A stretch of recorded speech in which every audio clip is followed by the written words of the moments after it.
Did I tell you I listened to your Robert Wool interview? I think so. We're rolling. Yeah. Oh, hi. Hi, everybody. Hi, everybody. Did you like it? Yeah, very much so. Thank you. I even said to my wife, because we were listening to it in the car, and my wife was there, and I said, see, this is what makes Johnny so good. He's asking those questions and brings up these movies, and you can almost hear it in the celebrity's voice, like, whoa, this person actually watched these movies. You know, you do know my work. Yeah. I'm a huge fan. Cool. I'm a huge fan of that guy. No, and especially like our list. I told, you know. Yeah, obviously. But I told my wife that I said, even if Johnny's not a fan, he does his homework, and that's the key. So thank you. Yeah. Well, that's true. Yeah. I can't name who yet because it's going to be a surprise. But I got a big get for a July interview, and the guy just wrote his autobiography, and it's coming out in July. Nice. So we did a nice long conversation, and it was a 440-page autobiography, and I really had to like bust ass in a week and read it. I felt like I was back in school.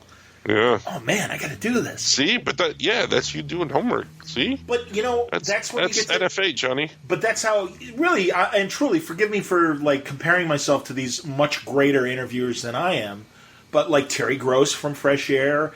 And Jon Stewart when he was on The Daily Show, and I know Trevor Noah does it too, and Conan O'Brien he did it on that YouTube interview show he had, and also his podcast. I don't know if you've heard his podcast. It's called Conan O'Brien Needs a Friend, and it's him with celebrities doing these like 45-minute interviews.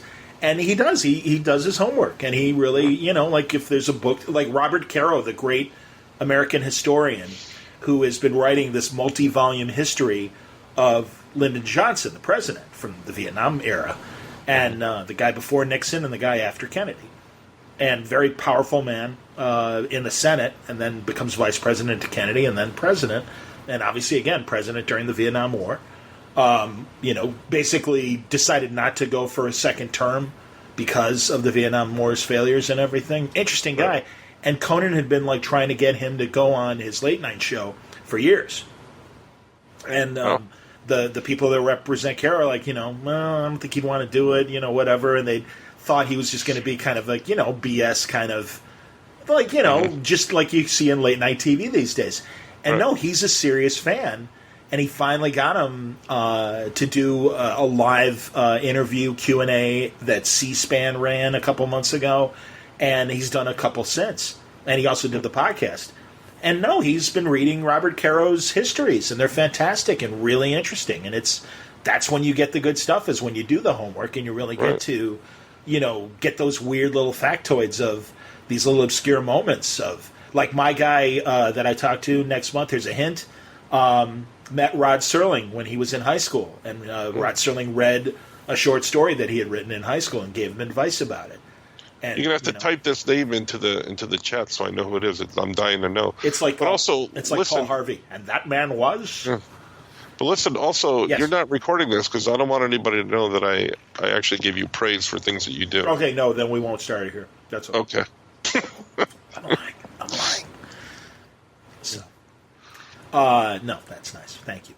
But yeah, I'm excited. And can I tell you another quick book that I wanted to recommend before we get into whatever we're talking tonight? This is Book Corner with Johnny and Franco. Exactly. Welcome. This is like when Anna Gossmeyer and what's her face, Molly Shannon used to do the NPR. Good times. Good times. Yeah. Take my Schweddy Balls in your hands, ladies. Schweddy Balls. I like the way your balls smell. Now, don't get offended, people out there. Go look it up. It's SNL. Balls, come on, Lord, it's an SNL classic. Yeah, but some people, Well, that's what we're talking about. Is they're candy balls. Mm. It's like the chef on South Park, salty balls. They're Swedish meatballs or something, right? Aren't they? I think they were. No, I think they were like holiday, like candy. Oh, candy balls. Yeah. His name was Schweddy, and so he'd roll the candy into balls, and so they were called Schweddy Balls. Schweddy Balls. Well, anyway, back to Book Corner. Book Corner. Fantagraphic Books, Franco, just this past month released Empire of Monsters, Ooh. all about Jim Warren, the man behind Creepy, Vampirella, and Famous Monsters of Filmland. Oh, And interesting. it's written by Bill Shelley, and I am fascinated by publishing, especially in the heyday of publishing as far as magazines and newspapers go. And, really every decade can get, from the turn of the century, I think, to the 90s when everything started disappearing, there's really great stories. And Jim Warren and those magazines are completely fascinating. I don't know if you ever read them as a kid. No. It was a little before my reading time. I hear you, man, because, you're a couple of years younger than me, and I started seeing them when I was a kid, and there was no drugs. I'd see them at the drugstore on the magazine rack, and, I'd buy them thinking, because, again, they look like comic books. They were comic books, but they weren't subject to the comics code. Right. So every now and then you get some breasticles in there, or you get... Yeah. And these were, of course, like the greatest artists doing, like Alex Toth and all the... I like that we just referred to them as breasticles. Breasticles, we're not, we're not going to get any mail about that. No, no. That'll be fun. That's fun. Yeah. But, like Alex Toth or all the great Philippine artists and everything from the day, Alfredo Alcala and Tony De Zuniga and all the greats from the 70s that were doing work for Marvel and DC as well, but got to do a little racier stuff for Jim Warren and all these books because they were created and to fill the horror niche when the Comics Code was at its full strength and you weren't getting good horror in comic books. This is before House of Secrets and all the stuff from the 70s and stuff. This was in the late 50s. So I'm fascinated to see him start his company and how he got all these various people, gave people like Louise Simonson her first job, and Archie Goodwin his first editing job, and, worked with all the greats. And I always am fascinated when I would hear people like the late, great Len Wein talk about writing, shorts for Warren or Wolfman and all of these guys and women. Really interesting stuff. So yeah, I'm about a third of the way through it, and I was telling Mitch at Terrificon I want to get I got to talk to Fantagraphics. Bill Shelley is one of those original longtime comic book fans going back to the Golden Age and stuff, and was part of that original even before the cons in the 60s, the 50s sci-fi con fandom that Maggie Thompson represents, and people like that. As far as great old fans that ended up doing a lot of fanzines and things like that. He's the one who wrote this Jim Warren biography. But right now I'm finding it incredibly fascinating. I'm still at the very beginning when he first created Famous Monsters of Filmland with Forey Ackerman. And Forey Ackerman, because he was always just a big sci-fi collector going back to the 30s, had all these great movie still photographs of all the classic monster movies. And one of the reasons why he started this magazine, or started Famous Monsters, was it was right when, in the late 50s, when the Universal Library was being sold to TV for the first time. And you had things like what they called Shock Theater. That was the name. That was the syndicated name of the movie package of all the different movies. And that's when all the hosts like Svengoolie and Goulari and all these guys started popping up all over the country. And that was the beginning of all that. And Warren saw it and said, oh, we should do a magazine like that. And he contacted Forrest Ackerman, and he's like, I've got 30,000 photos of all these great movies. And he's like, well, then I think we're going to make a magazine. Nice. That's a seltzer. That is not beer. I just want you to know. Oh, yeah. I have cola-flavored club soda, like seltzer. Nice. I got water H2O. Can I tell you something that's fascinated me? Please. This week. Yeah, that's enough. That's enough for me for now. Go on. No, it's in the vein of Book Corner. Go on. Yes. Back to Book Corner. So we will whisper this, but no, I've been. For those of you that follow me on social media, the two of you that are out there, have noticed that I usually put up artwork and stuff like that, and I haven't really done a lot of that. I saw Black Adam in the last 24 hours, I want to say. Right. Well, in the last 24 hours, I mean, I don't think I've posted anything for the last month. I've just been so busy with writing assignments and work and stuff because Art and I are working on another DC project that hasn't been announced yet, but I just finished writing it. So Nice. it's taken me a while, and I've been writing other projects as well.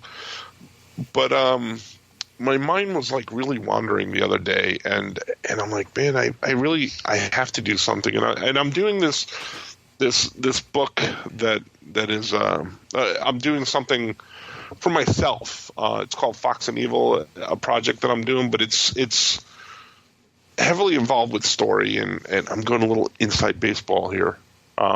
But I'll get to it. So bear with me. I'm with you. So I was doing this Fox and Evil thing, but it was very story driven because I have to figure out the story, and so basically more writing is what it turned out to be. So I was thinking about doing something a little bit more artsy because I like doing different art styles and stuff like that. I like drawing in a Picasso style. I like drawing cartoony. I like drawing realistic. Sometimes just because it's just whatever the mood suits me. And I went down this rabbit hole the other day, and I started looking at these public domain characters. Cool. And I was just fascinated by some of these. And there's a guy that's doing he comes into the shop here in New York that he's doing the Atomic Thunderbolts or something like that. I don't know them. Go on. Yeah, a guy named Kevin Powers. I think I'm going to look that up. Atomic Thunderbolts, that's the name of the heroes? Atomic Thunderbolts. It's one guy. He's doing a Kickstarter, so shout out to him right now. But hey. So I didn't realize that it was a public domain character. I think that's how I got on this kick. So I started looking through all these things, and it was churning in my mind for like days after going down this rabbit hole. And I decided this is fascinating to me that there's these characters out there that you could just take, kind of tweak and make your own, and you're able to publish them, and stuff. Mm-hmm. So I was looking for that character, but I don't know. Like I don't know. I've always avoided stuff like that. I'm almost scared of doing things like that. Yep. Hey, Scoot. Franco's in mid story, but hello. Yeah. So so shut up and listen, Scoot. No, it's all good. I'm just letting you know, and it's okay. Wow. No, I'm just saying, hey. I was gonna noise shame you before Johnny did it. No.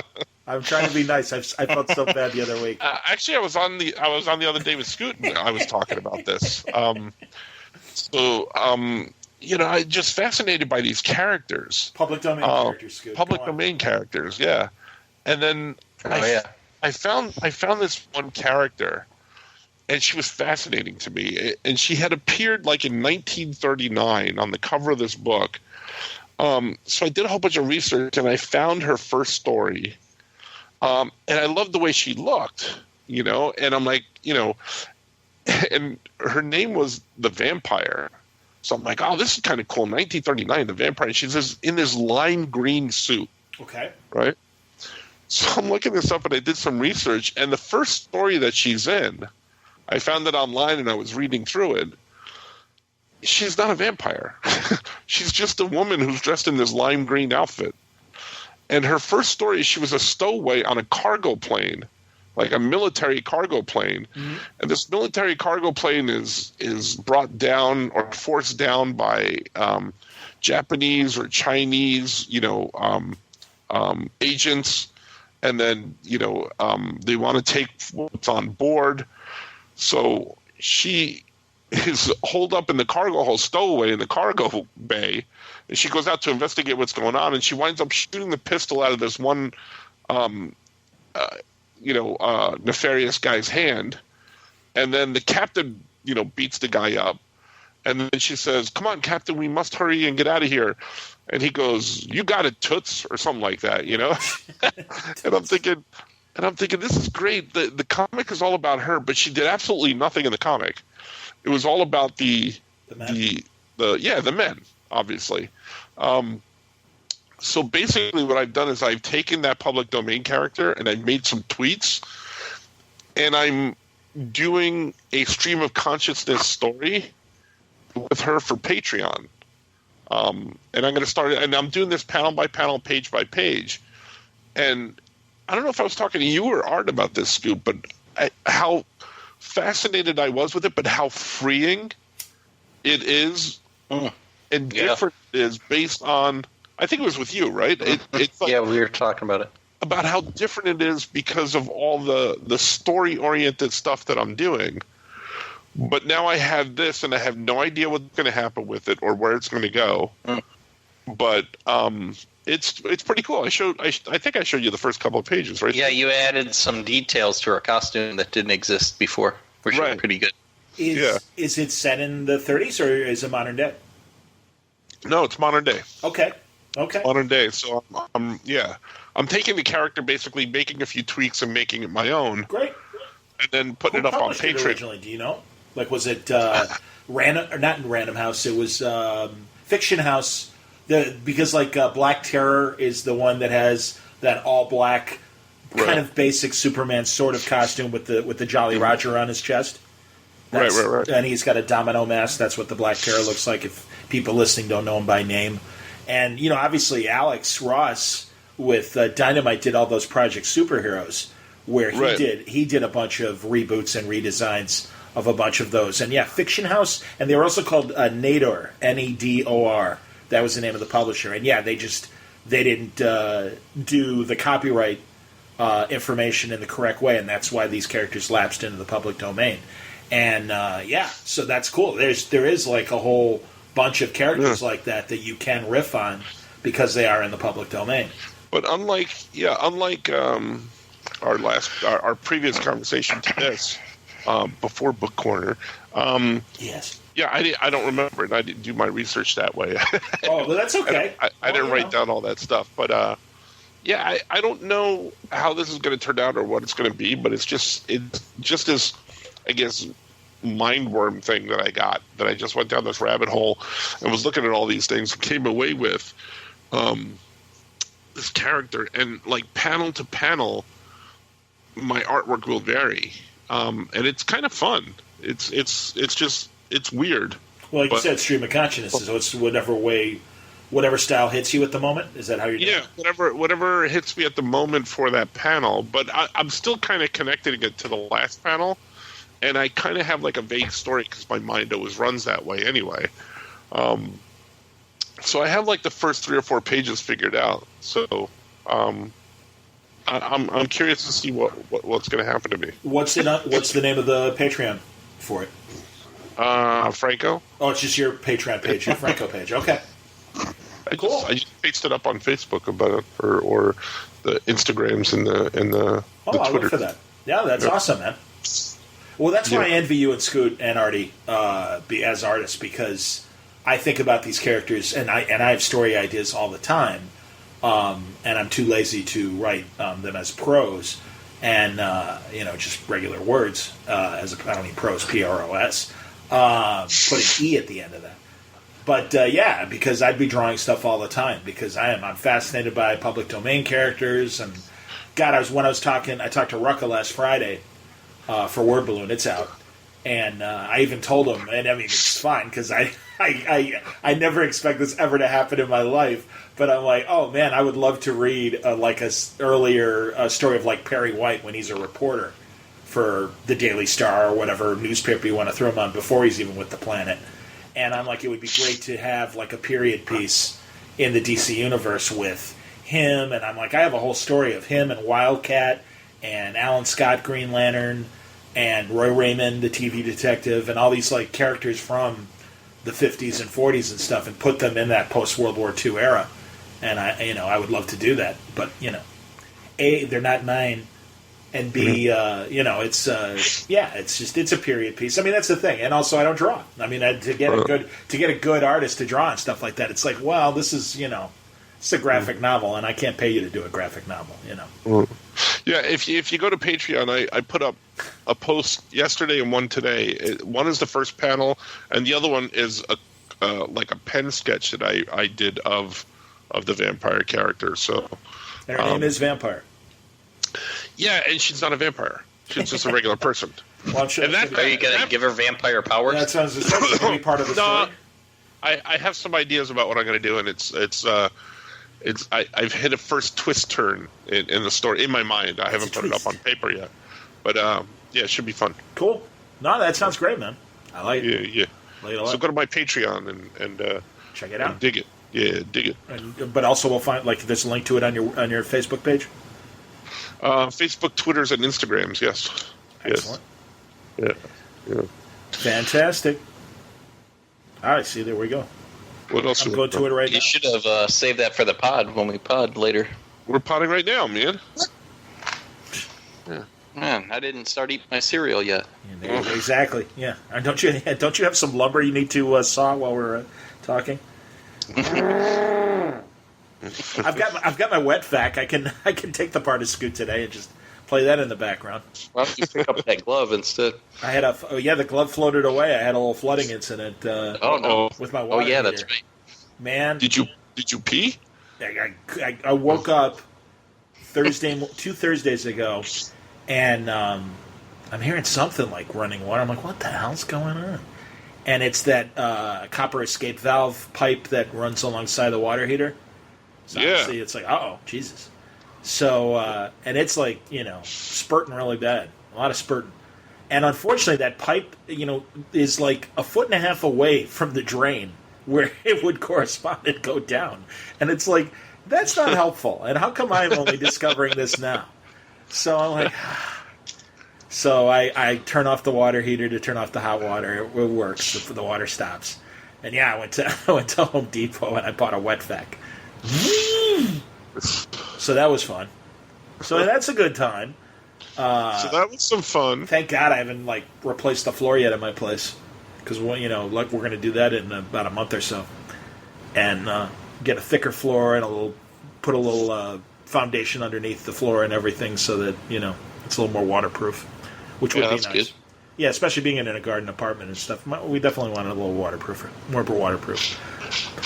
But yeah, so when the guy came to fix the water here, I'm like, hey, here's an idea. I'm just thinking out loud here, but maybe this pipe should actually go to the drain. Do you think you can put a little connector at the bottom? And he's like, well, it's $30 more. I'm like, I think that's a fine $30 well spent, sir. Jesus. So yeah, I was very proud of myself. Like, all right, a little literal home improvement right there, man. Like, literal, if you will. Well, yeah, literal, as opposed to, I know I'm Tom Brokaw. The president today wrote a fine letter. What was it? A letter. All right. Cleft palates do that. I'm sure. Is that what he has? Not to be confused with Cliff Pallet, who was a fine broadcaster here at the art school. It's Cliff Pallet. Good morning. Welcome back to Book Corner. When we last left Book Corner, Franco was telling us about a public domain character that he discovered called Vampire. Yeah. She wears a lime green outfit. So is it like a superhero kind of catsuit or whatever? The lime green thing? Yeah. Yeah, she has a belt and a gun holster. Hot. Yeah. Can you continue talking a bit more of a breathy voice while you're explaining what she looks like? She's got. We'll do it in the Book Corner voice. Yes. But yeah, but I added a cape, so now that's all mine. That's my version. Wow. That's the reboot. By the way, you should do that sometime. You guys should, in some of your kid comics, do a reboot where literally they're just putting new shoes on. And I'm like, hey, I just got rebooted. They did that with Return to the Treehouse. Robin wears different shoes. Oh, were they already rebooted? Did you guys do that show? Shame on me. Yeah. I'm an idiot. Well, I still have I still have Secret Oranges. So. Honestly, I don't remember if we did that. Or put Robin in black in that Return to the Treehouse. Robin has black boots on instead of those green shoes. Yeah, that sounds familiar now. That's very fun. It's funny. People come up to me all the time and tell me about the stories they loved, and I'm like, hey, that's great. Did I write that one? I didn't do Secret Oranges. I did Finals Crisis. Yeah. That was mine. At least I made that suggestion. I'm like, oh, they should be bummed out about a test. Oh, we have a Finals Crisis. I get it. Good stuff. Yeah, and it worked too. That's Principal Suntress. Let me tell you. Exactly. It's my small contribution. I should be Principal Suntress. That's a good idea. I left the Ultimate Universe to go to the Tiny Titans verse. I could. Ben just made the jump. Why shouldn't you? Exactly. Maybe you'll be in the next SpiderMan movie, not Far From Home, but the animated one. Hello. Yeah. I don't think so. Yeah, sadly. I mean, I'd love to, But I don't think Parker exactly. or Alice. That's Samantha. J. Jonah Jameson and Who's the Boss? Get Tony Danson to do it. Peter, I need some photos. He's going to be the J. Jonah Jameson in the Marvel universe. Listen, don't call me J. Jonah, okay? Call me Tony, because I respond better when my name is actually Tony. In every movie. It's true, and every television show. I told you, Bill Maher, when he used to introduce him on Politically Incorrect, he played Tony on Taxi, Tony on Who's the Boss, and see him next year in Hudson Street where he plays a cop named Tony. It's Tony Danza, everybody. Hey, how you doing? You called me Tony, right? All right, good. All right, I'm here. That sounds like Jimmy the Muscle. How you doing, dude? No, you got to put a little more Angela. I love, I watch. I have CBS All Access, of course, because I punish myself with Twilight Zone and Star Trek Discovery. Isn't Twilight Zone good? No, it's not. Wow. No, it's not. But what is good on CBS All Access is they have reruns of literally two of my all-time favorite sitcoms, Taxi and The Odd Couple, the original Odd Couple. And I will put them on a loop and fall asleep to Taxi reruns. Yeah, like especially if I did like wake up for an early radio shift at like, you're going to be on at 5:45, so you need to get up at 3. It's like, okay, fine. So I'll try and fall asleep at like 8, and I'll just sleep in a darkened room. But I'm bored out of my mind, so it's like, all right, I'll use that as like my background. And so I'll literally listen to like Odd Couple episodes or Taxi. Come on, Alex. Me and Nato are going over to Louis, and Reverend Jim's coming with us. I love that. Tony Danza. He's very funny on Taxi. Yeah, I've only ever seen a few Taxi reruns, but I always think it's funny. It's very funny, yeah. They had a ton of boxing episodes because he was a boxer, part-time boxer, part-time cab driver. And everybody was a part-time something except for Alex. Alex, I'm the only cab driver here. What's up, Lou? Alex, What does a yellow light mean? Slow down. That's my favorite episode. Okie doke. Good stuff. I've seen that. And I loved, of course, when he became, as we talked about before, Butch Cavendish in the Lone Ranger movie, and he played the Klingon, the bad guy Klingon in Star Trek 3.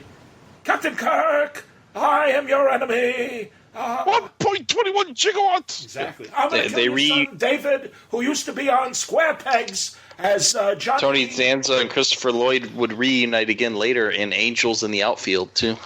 Yeah, that's right. Oh, that's right. Ooh. Along with Joseph Gordon-Levitt, too. Oh, is he the little kid? Yeah. That's hilarious. That's actually a pretty good movie. Yeah, a good remake of a 50s movie. No, that wasn't good. No, it wasn't. It was all right. I like 50s baseball movies. There's one called It Happens Every Spring that kind of is like the precursor to Flubber. And Ray Milland is a chemist, and he comes up with this solution that will repel wood. So he soaks baseballs in it, and he becomes a great pitcher. Because every time he throws a pitch, the ball jumps over the bat in like a magnetic kind of repelling kind of way, if you will. That sounds like it's cheating, Johnny. This is what happened. Sounds like the Robin Williams movie Flubber. Well, that's what I mean. It's exactly like it. And it was made like about 7 or 8 years before the Fred McMurray Absent-Minded Professor. Bosco, I think I've created Flubber.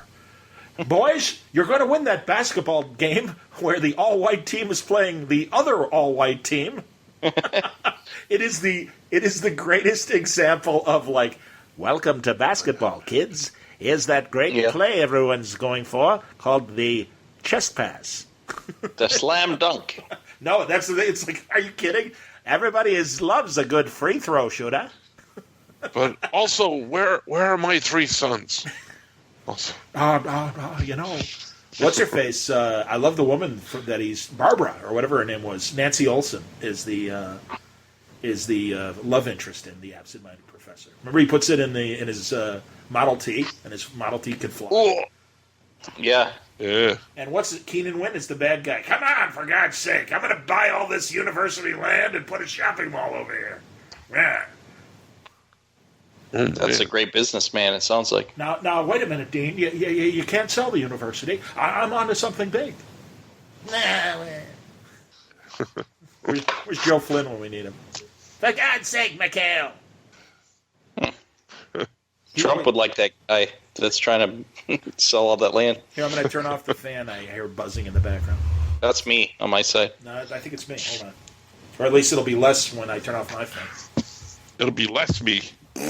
Oh, it's finally hot here. It's 75 degrees outside. What happened? Told you. Johnny's gone. Oh. What'd you say? I missed what you said. Said it's finally hot in my... over here in Toledo, it's like 75 degrees, which is hot for this summer so far. Wow, we call that a clinger summer. Because your clothes stick to your arm hair. Oh. Thank you. I didn't mean to interrupt the Toledo weather report. Continue, please. I was going to say, people are actually listening to this. What's the barometric pressure right now? I don't think anyone's listening. Hello? Johnny, go to your interview repertoire there. Let's pull up an old interview that I did back in 2008 with Patton Oswalt about a movie that he called Big Fan. Oh, man. I did. You did? Yeah. Oh, yeah. No, that's a good one. I keep thinking there are certain, and I always say this, and then I don't do it, but I keep thinking I should put out more, YouTube, little snippets of things. Mm-hmm. Because, in fact, and I'm recording it tonight, Krypton is on Sci-Fi Channel, and they're... I heard that their Lobo's on it exactly. this season, but they gave him a new show. They're doing the Lobo show. That a spinoff is already in development. I think they're so positive about Krypton season 2. Krypton. As we like to call it, Krypton. I like Krypton enough. I'm actually looking forward to season 2. I think it's for what it is, and in the same way that Gotham isn't quite about the character we really want it to be about. I like Krypton. Already like Gotham. I watched it. Yeah, I didn't see Gotham, so.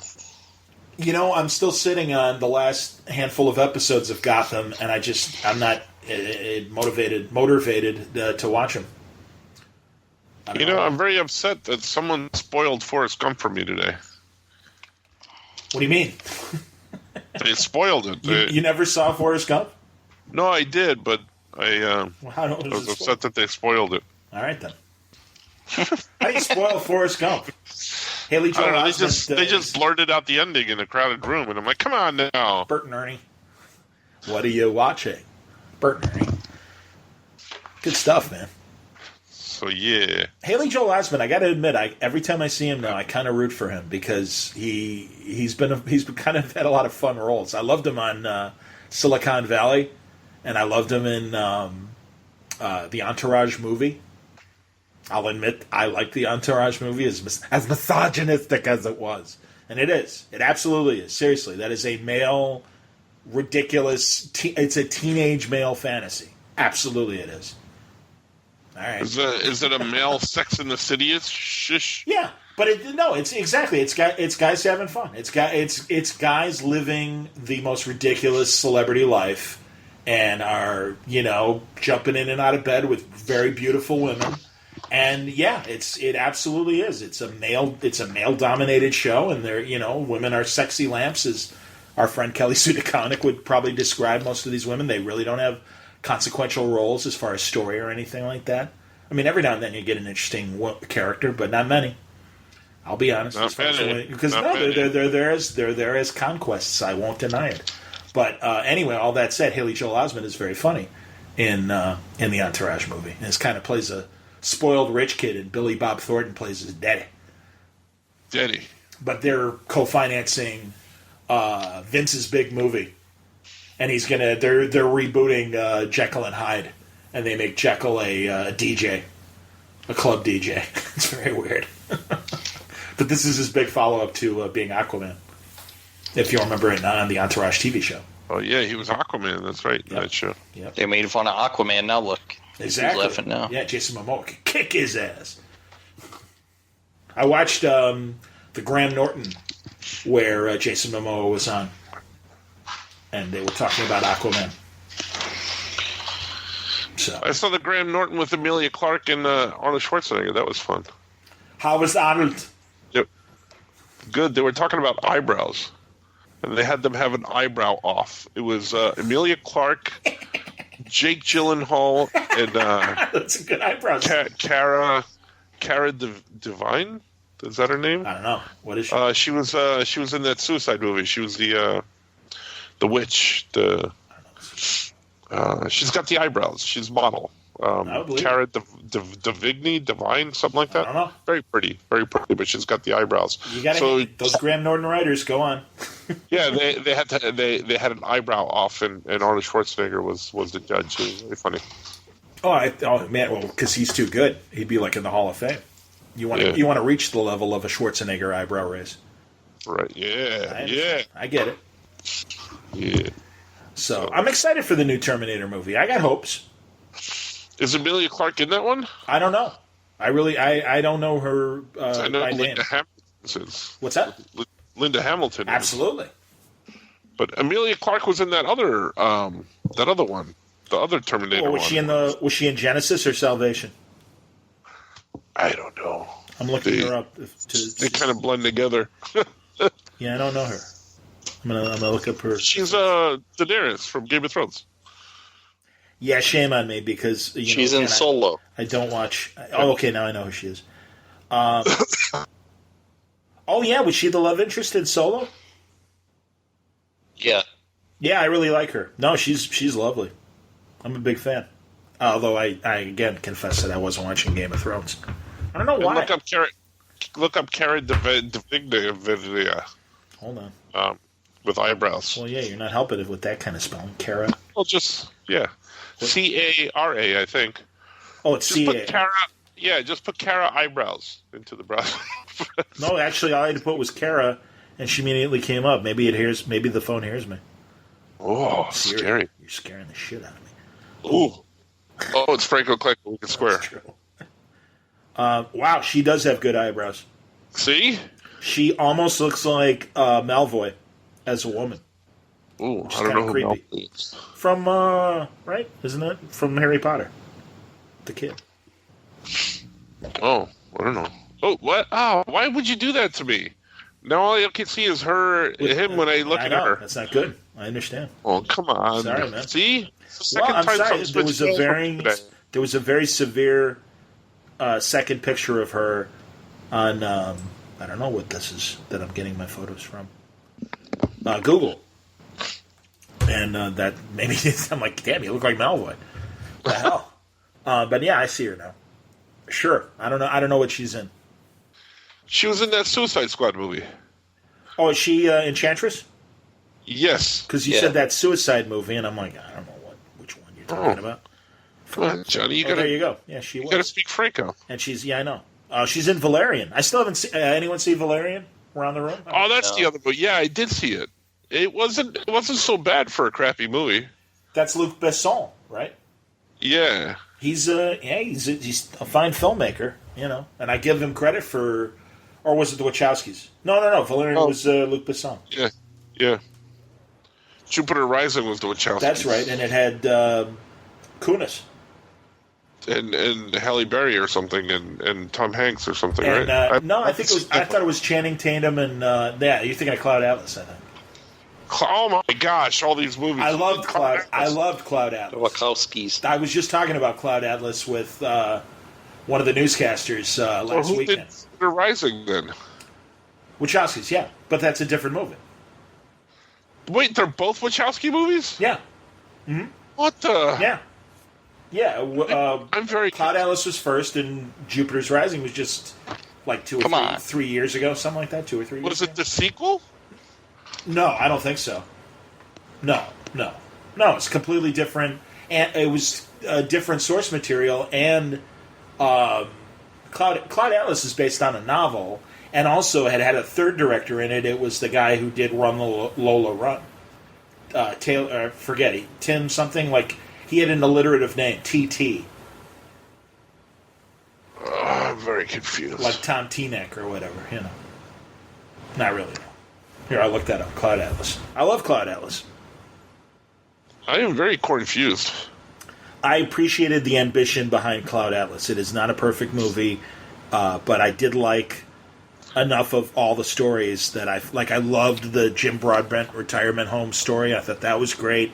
I didn't see any of these movies. I liked the 70s Halle Berry, Tom Hanks thing. Now, did they get in trouble for making one of the actors Asian or something like that? Or Tom Tykwer was the third director for Cloud Atlas, and I'll get the cast for you. Tom Hanks was in that one. Yes, he was. Okay. Jim Sturgis, the British actor, he's the young Q in the more recent Bond movies with Daniel Craig. He's in Skyfall, and he's in... wasn't he in that Beatles movie? Which Beatles movie? The Julie, no, not the Julie Taymor. What's her name? But they did the Beatles songs in Across the Universe. Yeah. Across the Universe. He might have been. I don't know. I know mostly from... Yes, he was. Okay. Yes, and he's in the original play as well. Right. But he was in... Yeah, he's in Cloud Atlas. Yes, they made him look Asian. And people got pissed. But, I mean, it's like... Yeah, but then they also made the one... Like, the Asian actress in Cloud Atlas, they made her into a Hispanic woman. And, like the whole point, Tom Hanks had a very different face, and Hugo Weaving had different faces. Because it was all the same actors in different stories that were all kind of interlinked in some weird way. And, I appreciated the novelty of that, and the ambition of trying to tell coherent stories in that framework and everything. And I thought they were reasonably successful. I would say, if there were 10 different stories, I think they got 7 of them entertaining enough that it held my interest, and I'm glad I was at slightly on topic, but off the topic. I was at Book Expo. Okay, I wanted to talk about that. Go on, please. And I have this project that I'm working on, and one of the main characters is now the main character is from England, but not really. We call it Britannia. It's like an alternate universe type thing. But one of the characters is Chinese or Eastern Asian, and a book editor told me, and see, this is where my Franco comes out, and it's not good. A book editor told me, well, you're going to have a hard time selling this because you're not Chinese and you're writing a Chinese character. And I said, yeah, but there's also a dragon in the story, and I'm not a dragon either. Yeah. Is what I said, and I don't think that went over very well. So I didn't get a deal with that person. But that annoyed me. I'm like, well, that's what writers do, is we write things. Well, I agree, and I've had this conversation on Word Balloon as well, where it's all about stay in your lane, right. And it's like, I'm sorry if the people are writing fiction and they're professionals. Right. Yeah, I think they are given a license. I mean, God, I was just talking. We were talking about the Black Panther panel from last year at Terrificon, and Christopher Priest was incredibly creative to Don McGregor. And it's because Don McGregor, this now very senior white guy, created, a good 80% of Black Panther's universe. Right. And it's like, yeah, that's right. He did. And it's like, and he deserves that credit. And that's, again, it's wonderful of all the contributions that the various African creative people have made to the film and certainly subsequently on the comics and everything. But it's like, yeah, let's not forget Don McGregor, who did a really great job coming up with this original framework, and it, is work worthy of attention and credit. Right, and I'm all for a writer being able to write, especially fiction. Yeah. Being able to write these different things because you have to, but yeah. Well, so again, this is my Franco came out in that moment, Johnny. You would have. You would have laughed. That's what a pen name I think is valuable, and it's just like hide behind that, and then obviously his work for women as well. J.K. Rowling, it's like D.C. Fontana back in the '60s doing science fiction. Yep. Her name's Dorothy. Johnny, Her name's Dorothy Fontana. Very good writer. Wanted to use her for Laverne and Shirley, but not enough space in there for her. Needed space. He always talked. That's how he created Mork and Mindy. He's like, "Hey, it's my son. How come you're not watching my shows? There's no space in it. I like space." He saw Star Wars. He likes space. So I he goes, well, "How do I get space in Happy Days?" And my son said, "Richie can dream. He could have a dream, and that's how space can get in there." But it was nice. I like hearing him say space. I like that space is being used. Space. I like space. I like, you like between your ears space? No, outer, with the astronauts and the aliens and guns. Otter. Things. Outer space. Outer space. You're The right. furry little animals. Exactly. Outer space, which is in the bush with platypuses and things. And Speaking of furry things, welcome can I to tell you a story? the Gary Marshall Nature Channel. Yes? So I was at BookCon, right? And I got a text from my sister. I'm in the hotel. I get back. I'm exhausted. I've had a full day. And my sister texts me, "Everything's fine. Just wanted to let you know." And I'm thinking, Oh, that's how it ended? what the hell is that supposed to mean? So I call my sister. I'm like, "What the hell does this mean?" She goes, "Oh, I guess I forgot to write the first half." She goes, we're sitting there watching TV. She's with my parents, and she's sitting there watching TV, and she looks out the back window, and there's a bear in the backyard. Wow. And not a small bear either. And I'm like, "Oh, well, geez, what the hell?" And she goes, "Yeah, it's fine. Bear's gone now, and parents are fine. Everything's fine." So a couple days later, I get back, and I'm talking to my parents. I'm like, "So tell me about this bear thing." It's like, "Oh, we were sitting on the couch and watching TV, and your sister looks out the back window, and she says there's a bear out there." And I'm like, "Did you guys take any pictures?" "No, my dad. No, we didn't think about it. We don't think about it. They didn't come out with a spoon and a pot, and they're like, "We're ready to cook the bear." Listen to this. It gets better. I'm sorry. So you're not far off, mind you. But she goes, "No, I didn't think about taking pictures or anything." So I'm like, "Well, what did you do?" And my parents have a two-family house, and they have a tenant. So they called the tenant downstairs because my parents don't speak English very well, and my sister is sometimes like non-thoughtful. And I go, "Well, what?" We called the guy downstairs, and he called the state troopers. I'm like, "The state troopers aren't going to do anything. It's a bear. They're not going to come out here if it's not bothering you. If it's not physically attacking you, they're not going to do anything." Well, when they call animal control or something like that, but go on. Let me tell the story. I'm sorry. So he goes, "Yeah, that's what the police said, that we're not going to come."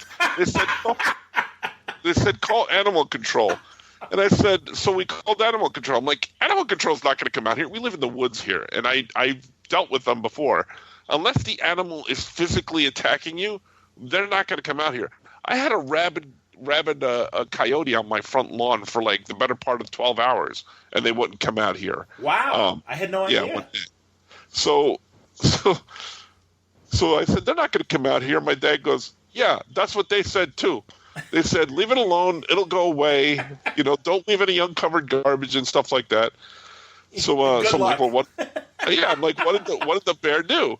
It's like, "Well, that son of a bitch, he comes over and he's eating the apples from my apple tree, and he tore down half of the peach tree, that son of a bitch." No. My dad kept calling him son of a bitch, right? Yeah. So he tore down the peach tree, and the peach tree is all the way up in their backyard. So I'm like, "Well, how did you know he tore down the peach tree?" He goes, "I went to go follow the son of a bitch, He's stalking him. Yeah, I'm like, "You followed the bear?" The bear hunter. He goes, "Yeah, that son of a bitch, he tore down my peach tree." I'm like, "Well, what did you do?" And my mother goes, "Your father, he decided to throw rocks at it." Oh, that's a good idea. What? I'm like, so basically my dad is out there throwing rocks at a bear. Let's remind everyone how old your father is. He's like over 70. Okay. And he's throwing rocks at a bear. And I'm like, did you throw rocks at the bear? And he's like, yeah, that son of a bitch, he teared down my peach tree. What am I supposed to do? I'm like, you know that thing can chase you and eat you.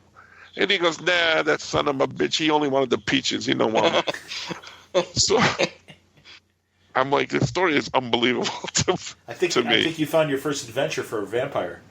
Yeah. And I don't think you should call it a bear. Just call it a son of a bitch. Son of a bitch. Son of a bitch, yeah. So it's the story of the bar. I've never met your parents, but I have met your sister, so that's why I immediately started laughing where that story started. It's like, I actually can see that, okay. I'm like, oh, jeez. So, yeah, that's the bear story. All right, good times. All right, well, they live close to you. Were your dogs scared? That was an adventure on Gary Marshall's Animal Planet. No, my wife and my son weren't home at the time. They were somewhere else, and I was down at BookCon. So yeah, that was. And then my wife was like, "What happens if I go home and the bear is there?" I'm like, "Well, just throw rocks at it." I said, "Son of a bitch." At the son of a bitch. Tear him loose on our peach tree. It's not son of a bitch. It's son of my bitch. My bitch. Son of my bitch. Son of my bitch. Yeah, son of my. Son of my bitch. Yeah, I'm with you. Yeah, son of my beach is what it's called. So yeah, that's the bear story. I have old immigrants in my family. They speak just the same language. It's true. Oh my god. So yeah, needless to say, I was very upset with my dad. I understand. I'm like, if a bear's out there, please don't go out there and throw rocks at it again. He goes, oh, I'm going to throw rocks at it again. I'm like, that's great. I was hoping that your mom would come out with a pot. Let's cook it. And I'm like, and one of the tenant, their tenant is a very nice guy. And I said, well, what did he say? He told me not to do it, but what does he know? Great. Oh, well. So they have that comic Shirtless Bear Fighter? Yes. I'm going to make a version of that with my dad. Isn't that Jason Howard and Ryan Otley? No, I believe. No, that's Grizzly Shark and Bear. Oh, that's right. You're right. I don't know who does Shirtless Bear Fighter. Good call. I don't know. Yeah. That's something that Ryan Brown would probably do, too. Ryan has... Or, oh, God, what's his name? He's done a couple Rick and Morty's. Kyle Starks. Right? Mm-hmm. Yeah, I think Kyle Starks. Maybe, if you say so. Yeah. I'm pretty sure. I know Kyle. Yeah. Oh, he's funny. He's very funny. Mm-hmm. I like that guy a lot. I met him at one of Tony Moore's Cincinnati shows. Oh, cool. When Tony and Kara were still doing. Yeah. What else? So, what else happened at Book Expo? You were telling me off the air you saw Kelly Sue. Yeah. We had a DC dinner because it was their first time at Book Expo. Nice. Setting up as DC. So it was interesting. It's a much different animal than at Comic-Con. Everybody there is dressed professionally and courteous, and you can move about the space pretty well. People don't stink. They only open the show to the public on Saturday and Sunday, right? Yeah. Part of Friday, Saturday, and Sunday, yeah. Mm-hmm. So, yes. And it starts Wednesday, right? Yeah. Yep. And people smell good, they don't smell bad. Yeah. Damn, that's Scoot's question. Yeah. It's good. So, yeah, it was interesting. I've been there a few times, but this was my first extended stay. Cool. Because I've gone down for a signing, I've gone down for a day or two, but this is the first time I was there for an extended stay. I was with Artie too. So Artie, yeah. I talked to Artie that Saturday after the show had ended, and he was relaxing, and he told me he had some food issues. Yeah. I'll leave it at that. Yeah, he did. We'll let Artie tell those stories when we'll let him tell the stories when he comes on. Yeah, but yeah, he had a hotel issue that was very funny as well. So we'll let him tell those. Right, I look forward to those. That'll be good. But I will say that Artie is he's a very laid back guy. If you know Art, yes, we do. He moves in a laid back way, but with the surgery, he was moving in an old man sort of way, which was very humorous as well. Yeah, he was telling me because he said, "Oh yeah, he went to after the show that day, he went to Schnippers and got a burger and went right home and went relaxed for the night." And I'm like, oh well, I told him about all this boxing that was on TV that he could watch. So he was very happy. But, yeah. So, yeah, it was a good check-in. He seems like, it's like obviously he's still recovering from that's heavy-duty surgery when they take out your appendix and everything. Yeah. Yep. So, no, he was doing good. We had a good time. It was the two of us talking a lot, and we had some meetings with people and talked to a bunch of different people, and people recognized us and stopped us, and it was very funny when we first got there and went to the Javits Center. We had to come back outside for something, and as soon as I stepped outside, someone stopped me and asked me if they could take a photograph. And I'm like, do you want him in the picture as well? Because it was art. And they're like, no. And I was like, oh, okay. Okay. Weird. So that's kind of cool. Yeah, but that is interesting. Well, and as you both told me, there are Artie fans and there are Franco fans. Yep. And again, you guys were separate creators for a long time, so I can see that. That's cool. I like it. The fans that Franco just met are fans of Spot On Adventure, though. No, they hated it, actually. Oh. They said if you see Scoot, punch him in the face. See? So, this is what happens, Scoot. Tell us more about Ming Doyle, Scoot. Ming Chen, rather. Yeah, and I was talking about Doyle. I was talking about Ming Doyle. Yeah. So how did we cover Cherry Con last time we talked on the podcast? Yeah. It was a good show. It was a nice family show. Or actually, no, we didn't, because the last one you previewed it, so now it's time to So yeah. Well, I thought I talked about it. Did he, Francis? I don't think so. Yeah, I don't think you did, dude. I think we previewed it. Like you. Yeah. It was It was a cool show. Good. Traverse City, Michigan. Mm-hmm. It's at a resort up there, the Grand Traverse Resort. Is that an actual weekend? An actual place? Yeah, it's cool. No, I meant Michigan. They had a lot of families up there. Traverse. What's that? He's just making fun of Michigan. That's all right. Oh yeah, you can make fun of Michigan. Is it Upper Peninsula or Lower Peninsula? Yeah, no, it's close. It's up there, but it's not quite the Upper Peninsula. Okay, yeah, it's still the main part. I see. But yeah, it was cool. There were a lot of good artists there and creators like Dirk Manning and Dan Doherty and Seth DeMoose and Kaylin Smith and Jay Fosgate was there, and cool. Just too many to mention. There's so many good. Did you have any celebrity encounters at all? Yeah, Ming Chen was there, and James Obar was there too. He's pretty cool, but I didn't talk to him too much. Pro guy? Yeah. Yep. Okay. And but when I was leaving, I met Ming 2 years ago in Toledo. He did Fantasticon in Toledo, and I met him there. But then he kept saying hi to me as he walked by my table, but we never got a chance to talk until we were leaving the show, and we were both packing up. And he said he had a lot of fun at that show. He loved it, he said. And the first thing he said is, "Who are you again?" Yeah. Nice. No, I did talk to him. I said, because I had that wrestling book on my table, the one, Oh Yeah Comics, Christopher Daniels and Frankie Kazarian, and we talked about that a little bit because he was like, I thumb wrestled them on the show. I go, I know, I remember that, and it's like, that's a fun stuff. He goes, those are fun books. So shout out to All Yeah Comics from me. And I always say Ming Chen literally is the most talented of the comic book men, because he was he was Kevin Smith's webmaster. And I think, am I right, Scoot, that in the intro, isn't that his art? Or is it maybe? I don't know. Yeah, actually, it might be Flanagan's art, because I know. Yeah, it's probably Flanagan. Because Flanagan is a decent artist. That's true. Yeah, he drew that Kevin Smith story, a couple of them. Yes, for DC. Yeah, Widening Gyre, and I forget the other one. But that's true. That's very true. At BookCon, there were a lot of celebrities. There was John Cena, Frank Miller. Whole bunch of people. I saw none of them. I was going to say, you didn't talk to Frank? No, Bummer. none of them. Bummer. Who else was there from DC? A whole bunch of people. Kelly C was there. Yep. Snyder. Was Snyder there? No. It was because it was mostly the book stuff, the ink and zoom stuff. So, Danielle Page was there, and Kim Garcia, and Meg Cabot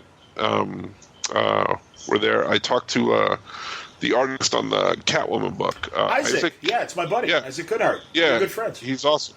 Yeah, we sat next to each other at dinner, and he's good. He's a good guy. Very nice guy. Oh, yeah. Are you talking about his mom? No, but he brought his dad to one of the panels, so that was kind of cool. Oh, that's fantastic. His mom, sadly, she passed away, and it was when he was finishing up the Catwoman graphic novel. But she was a successful New York stand-up in the 90s. He did say something about it. I heard him talking about it, but I was talking to someone else. Yeah, there's a couple videos of her on YouTube doing live performances and stuff, and it's like, no, she was good. And it really it blew me away. And, oh my God, I mean, really, listen to the word balloon. It's his story. But when Isaac was on, he talked about how much his mother helped him break into the business. And I don't know if that ever came up in conversation with you guys or anything like that. But No, but I did talk to him about coming to the sign at and he's like, yeah, I'm all about it. Oh, that's great. Yeah. Fantastic. No, he's a very good dude. I like Isaac a lot. Very funny, nice guy. And, man, I met him like when he was at Top Cow doing Postal with Matt Hawkins and Brian Hill. Right. Yeah. No, he's a good dude. He's a very, very good dude. I like him a lot. I like him. He's a good guy. I like him. Like him. Dan DiDio was there, so I like him. He was there too. Yeah, like him. How's he doing? He's doing good. Doing good. Yeah. Good deal. Excellent. It's cool. I hadn't seen him in a while, so we were chatting and stuff like that there. So all good stuff. Yeah. Excellent. I did not go to the Chicago con that happened at the beginning of June. Why not? I got to be honest. I wasn't impressed with the lineup. Yeah. Can you tell us what it is, Johnny? I can't remember what it was called. I think it's called Comic-Con Revolution. Yeah. Is that what it was called? And I mean, Ron Mars was there, and Jimmy Palmiotti and Amanda were there, Amanda Connor. So I like all of them. But, I mean, it was still when, like, they were being the doctors were still being kind of heavy-handed about how much I can hang out and stuff, so I couldn't really go. So I'm like, well, because I even thought, I'm like, well, maybe I'll go to, like, see if anybody, like, Mars wants to have dinner or something like that, Ron. But I was, like, nah, I'm kind of tired. So I didn't do it. And also there was good boxing on. I'm sure I watched either, that was the weekend that Anthony Joshua got knocked out by Andy Ruiz, which is a big upset. Oh, I don't know what that is. I understand. Well, he had, I'll put it in wrestling terms. He had 3 of the main belts for heavyweight champion. And was 3? Yep. Yeah, because in boxing that happens. And, the only belt he didn't have was the WBC belt, and that's held by American Deontay Wilder. But Joshua's Olympic gold medalist in 2012 and really was considered like the best of the 3 people that can claim a piece of the heavyweight title, because there's also Tyson. I don't like him. Tyson Fury. Well, you're not alone. And he was in... He's got a first name for a last name. Okay. Thanks for the interruption. So, but this guy, Andy Ruiz, looks like me without a shirt. Ooh. Yeah, we could go man boob. Barcode and everything? We can go to man boob to man boob. No, he's smart. He put a tattoo across his, like, verjunt to distract from the... Oh, yeah, I saw that guy. I saw that picture. Yeah, and I mean, really? he is a Joe Bag of Donuts. However... Joey Bag of Donuts. Totally. However, he has been boxing literally since he was like 5 years old and is very nimble for being a little pudgy guy and has very fast hands and can hit. And he knocked Anthony Joshua silly. And Anthony Joshua could be Superman. I mean, he is a giant and this, like, cut body, beautiful, massive body. Women would go nuts if and he's an attractive man. And some men, me included. Yep, and man boobed Joey Bag of Donuts and Andy Ruiz. Wow, really? And it was hilarious because it was just like Rocky. It was like like when Apollo fights Rocky in the first movie, when he drops Rocky early, and he's like, okay, it's going to be an easy night. And much like Rocky, Andy Ruiz just got up and started throwing with both hands and immediately knocked Joshua down twice in the same round. And the second time he knocked him down, he almost knocked him through the ropes. Wow. And Joshua hung on for another 4 rounds and literally quit in the 7th round. Was knocked down again, goes to a corner, kind of breathing heavy, and the referee's like, okay, come on, move forward. And instead he moves back deeper into the corner. And he's like, move forward, let's go. And he wasn't responding, so the ref's like, okay, we're done. And he waved it off. He's like, he quit. He didn't say I quit, but he wasn't moving forward. He wasn't doing anything. It's like, okay. What did he say after the match? That he didn't quit? I have to say, he took his loss like a man, and he's like, no. He goes, Andy was in the zone, and he goes, I didn't have an answer for him, and it's my fault that I lost, and nobody else is to blame, and nothing happened in camp, and nothing weird happened before the fight. Are you telling me that there was sportsmanship? Yes, which was great. I know that was very refreshing. You don't see a lot of that. Having two first names for a name and everything, I'll cut Anthony Joshua some slack. But no, and Andy Ruiz is like happy to be there, happy to be champ. He's like, oh, this is great. So did he get all the belts? Yeah, I mean, in typical boxing fashion, they're going to have a rematch by the end of the year. I'll be very surprised if all three governing bodies let him stay champion. I don't expect it. The belts are pretty meaningless. Kind of like wrestling, they're pretty meaningless, I think. What are you talking about? In wrestling, they're very meaningful. Yeah, okay. Yeah. And I mean, wow, dismissive, Johnny. But at least boxing used to go through the pretense that it did mean something. And for the longest time, up until the 80s, there were only two governing bodies, the WBA and the WBC. Every now and then you'd get a split and there'd be two champions, but then it got to the point where there were 4 and 5 champions. And, it's just ridiculous. And that's why Joshua, I gave him credit, because he did individually win each belt with big fights against the title holders.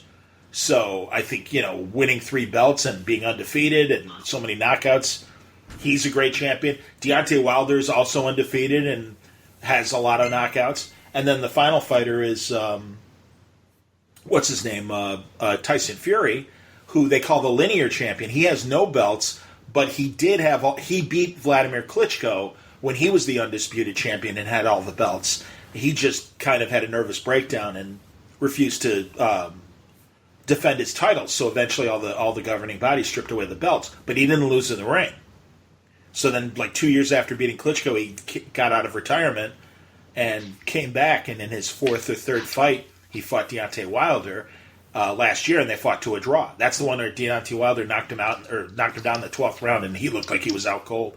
And kind of like The Undertaker, literally, his eyes opened up, and he sat up at 5 of the count. And then I was watching my buddy Whitey, and I'm like, holy yes. I'm like, he's getting up. That's insane. And he got up, and he finished the round, and he fought well enough that it was a draw. And it's kind of like people are like, yeah, I don't think either guy did well enough to win. I think that's actually a fair decision. So we have 3 we have 3 champions now with Andy Ruiz, and this guy Joshua. Now he's like the 4th best heavyweight, maybe the 5th best heavyweight. Is Art like Joshua? Yes. I don't know who any of these guys are. It's the heavyweight division is actually interesting right now. That's Mitch from Terrificon letting us know about panel assignments for Terrificon. So my phone might ding a few times. Told him I said, hey. Did you see Double or Nothing, the AEW wrestling show, Johnny? No, but I heard about it from you guys texting, and then also Gigantic Jeff was a big fan of watching. Oh, yeah. I heard good and bad things about it. How was it, Francis? I thought it was great. It was a really good show. It was really entertaining, and I think if they keep going like this, rumors are my son goes online and sees all the rumors and stuff, and he told me that the next pay-per-view they're probably going to make it free, which would be really smart to do. And then they locked up a television deal, so they're going to be having a weekly show starting in October. On TNT, right? TNT, or something like that. Gigantic Jeff told me about that, yes. Old Nitro. No, that's smart. Yeah, that's really smart. Well, I remember in the 90s talking to Bobby, the Brain, Heenan, and we got to be nice acquaintances, and he really liked a lot of us at the sports station in Chicago. And he was telling us how great Turner was to work for and everything, and he's like, oh no, he loves, he goes, he built his superstation with wrestling, He goes, so no, he gets it. And he was, that was when, was it TNA at first? Or, yeah, WCW. No, it was WCW. That's right. Right. Yeah, no, and, it was obviously all the old WWF guys coming over when it was still WWF. Yeah. And even you watched it then, Johnny. it's true. Not a lot. My real sweet spot for those years was the 80s. And, like, Hogan, really the Hogan era. Yeah. The first Hogan era. And, him and Macho Man. Randy Savage and Piper, Roddy Piper, and yeah. Because all those guys are dead now. I know, isn't that sad? Isn't that Wow, even Hogan? Wow. Pretty much. Well, yeah. No, actually, he's, I think, getting a kind of, after that Gawker settlement, I think he's getting redemption. Yeah. I'm sorry, brother. Let me back in, brother. Then there was that fiasco in Saudi Arabia the other day. Isn't that interesting? Yeah, what happened? Isn't that interesting? Go on. Yeah. Well, it was the Goldberg Undertaker match. Man, they looked like they were really going to hurt each other. Oh, I thought it was it a WWE thing or was it a different? Yeah, okay. It was. No, it was. But the Saudi Arabians they want big matches, so they pulled those guys out of retirement. Goldberg out and Undertaker, but man, Goldberg went up for a jackhammer and he lifted up the Undertaker and he came crashing down on his neck. It looked really awkward. It looked like he really got hurt. Yeah. And then he tried to lift him up again and he couldn't get him up. Didn't Goldberg get dropped on his head too by Undertaker in a tombstone? Yeah. It was not a fun match to watch. It looked like it was awkward. It looked like they got hurt. It was painful to watch. They're old. Yeah. It's not good. Well, why'd they put two old guys in a match together? Why don't they match them up with the young guy to make the young guy do all the work? Yeah, that's a good question. Well, again, I'm sure Saudi wanted, big names. And also, there's that whole, real world thing about, hey, I'm sure a lot of us is I'm not going to Saudi Arabia. Yeah. I mean, it's kind of gross that McMahon is in business with those guys. If I could be, what's his face? Yeah, Daniel Bryan doesn't go there, does he? No, I heard that there's certain guys like Daniel Bryan, John Cena, they refuse to perform there. Which is smart. Yeah. Yeah, after that Khashoggi bullshit, pardon me. Yeah. Ooh. Yep. Yeah, man. No, it's messed up. God, did you guys see the John Oliver on Last Week Tonight? The wrestling yes, thing? Yeah. That was fantastic. Yeah. That was fantastic. That was good. And you could tell he clearly does like wrestling. I thought that was awesome, man, because it's this isn't Bill Maher yelling about Stan Lee. This is real. So right. It's funny. Chaikin had an interesting take on Bill Maher and Stan Lee, and he's like, he was really yelling. He was really yelling about the movies. He wasn't really yelling about the comics. And I'm like, yeah, not really, but okay. Yeah, but still. Yeah, and then regardless, Stan Lee. Yeah, but Stan Lee he was making fun of Stan Lee. Right. It's got nothing to do with the movies, right? Well, hey, guess what? Chaikin isn't always right, but I just found it interesting. I'm always interested in whatever Chaikin's opinion is. I like hearing him talk. I think he's going to be a terrific con. He is going to be a terrific con. Mitch and I were talking today, and I'm very excited to hear that. I love Howard. I don't know if he's announced, but Howard told me, I'm going to be there. You and I are going to have a conversation. I'm like, all right then. Absolutely, man. Yeah, I'll be quiet this time. I promise. Although it wasn't my problem, it was it was someone else at the dinner that dominated the conversation when it was me, Brother Bear, and Artie. And it wasn't one of us three, as far as I was concerned. Yeah. And it was just why don't you shut up and let's let Howard talk, please? Because we don't care about your memories of New York, dumbass. Right. I'm still annoyed by that night. And I'm the one who did get to talk the most to him because I spoke Howard's, I know Howard's references. When they made that movie in 1942, yes, Howard, I do. Go on. Actually, yes. That's right. I was telling Mitch one of my favorite moments of that day was he's like, "Hey, you gonna buy that Bob Hope biography that came out?" I'm like, "Just finished reading it, thank you." Why? What do you want to know? He's like, "Oh, we'll talk about that," and we did. Yeah, he's a good guy. I love Howard, man. He kills me. I always want to hear about stuff, and also, and this may not be known, but I will tease it because it may interest people. And it hasn't been said, but Barbara Freelander's coming again. Barbara was the DC romance editor in the '60s, and she did the romance books, and she also did Swing with Scooter. And Swing with Scooter. It's me. With Scoot? Exactly. Yes, you're the rebooted Scooter. It was their '60s attempt to like get the Archie audience and everything. And DC book, look it up. You'll find many covers. But she was the editor, and Paul Kupperberg last year at Terrificon interviewed Barbara, and it was a fantastic conversation. I played it on Word Balloon, and I asked their permission, obviously, I was happy to do it. And Howard's like, "Oh my God, that was fantastic!" And Howard really loves, obviously comic book history, hence his very fine Roman à clef, as they call them, Hey Kids Comics, which is about kind of a fictionalized version of, the times of the 40s through the 2000s in terms of the comic book industry. And he would be great to sit down and have another conversation with Barbara about the romance books and Scooter, because she really leaned on talking about the romance books, and I would love to hear more about Scooter. And as Mitch said, he goes, "Yeah, me, you, and like 5 other people." And I'm like, "Yeah, but Mitch, I guarantee you, I have thousands of Word Balloon listeners that love this crap." Right. And I mean that's the thing. Like Howard would be much better, much like Paul, because they know the names, they know all the old guys that were there. So yeah, I would love that. I would love to hear that. Hey, don't listen to Mitch. Just do it. Oh no, I told him. I said and he said, "I'm going to ask Howard if he'd be willing to do it." I hope it happens. Because it would be great. I love, like I said.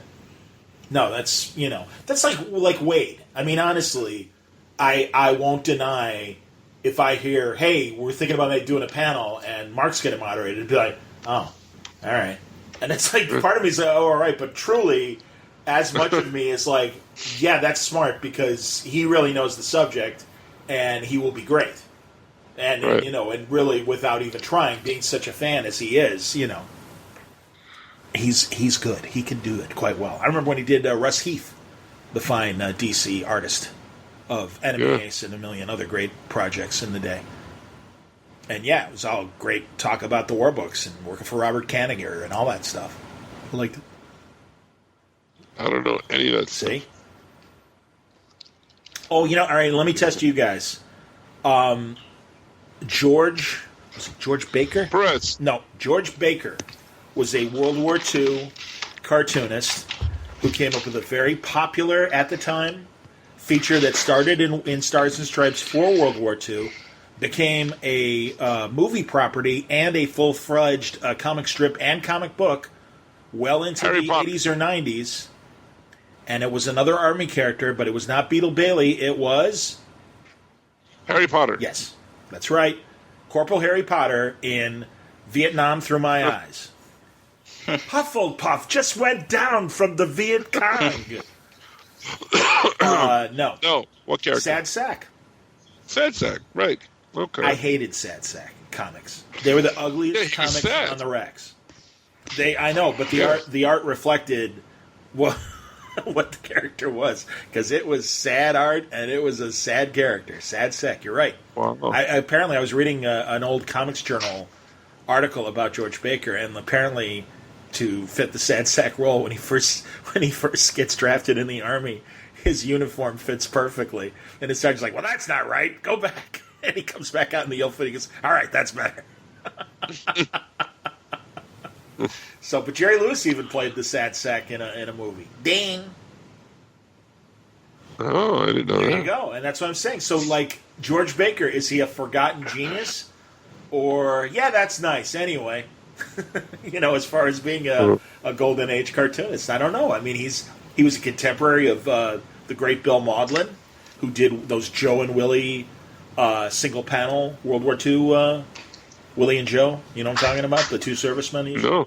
Oh, those things are, like, poignant. They're single-panel, like, comics from the World War II days. And Bill Maudlin was kind of like Ernie Pyle, where he was, like, right there on the front lines. And still be doing, like, amazing stuff of, like, the soldiers.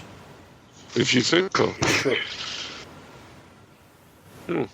I don't know any of that stuff. See? Oh. But you should do a word balloon podcast. I'm kind of thinking. I Well, it's like when Jason Inman, our buddy, who of many videos and podcasts. Geek History Lesson is his big podcast. Jupiter Jet is his character that he created with his wife Ashley Robinson. He just wrote a book called Super Soldiers, where he talks about a lot of superheroes that have military backgrounds, and he included a chapter about Beetle Bailey. Beetle Bailey. And but suddenly occurred to me a day or two ago. I'm like, hey, Sad Sack wasn't in there. That's interesting. And I bet you Jason's like, who's Sad Sack?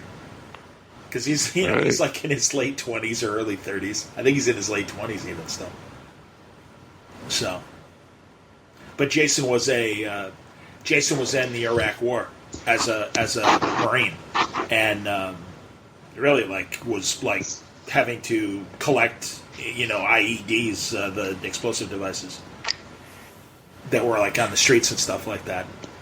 And yeah, and he's got a great charity that he still will get comics shipped to overseas for all the military overseas that still like to read comics and stuff.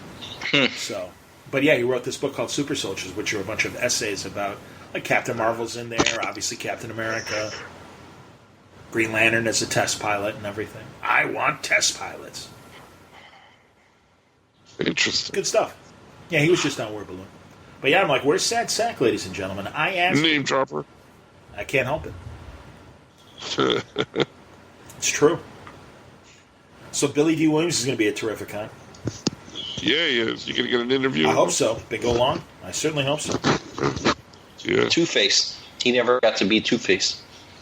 Oh, I'm sorry. Yes, he did in the Lego movie. Oh, did he? That's awesome. In the Batman? The Lego Batman. Oh, is he Two-Face? That's fantastic. Yeah. Does he say something like, hey, how you doing? How you doing, Bruce? Does he say that? I don't know. No, he's barely in it, but it's just cool to see him. He was awesome. Hear his voice. He's awesome in the Lego movie. Yeah. Yeah, you got to interview him. That'd God, be awesome. I would love it. Like I said, I only had the one encounter with him when I was with Mark Miller. That's okay. I just needed to get off the floor. Like, wow. Is Billy D. Williams just talked to us. Are they doing panels at the show? It depends on the celebrity. Because some I don't think George Perez is going to do a panel. I think he's only going to do signings.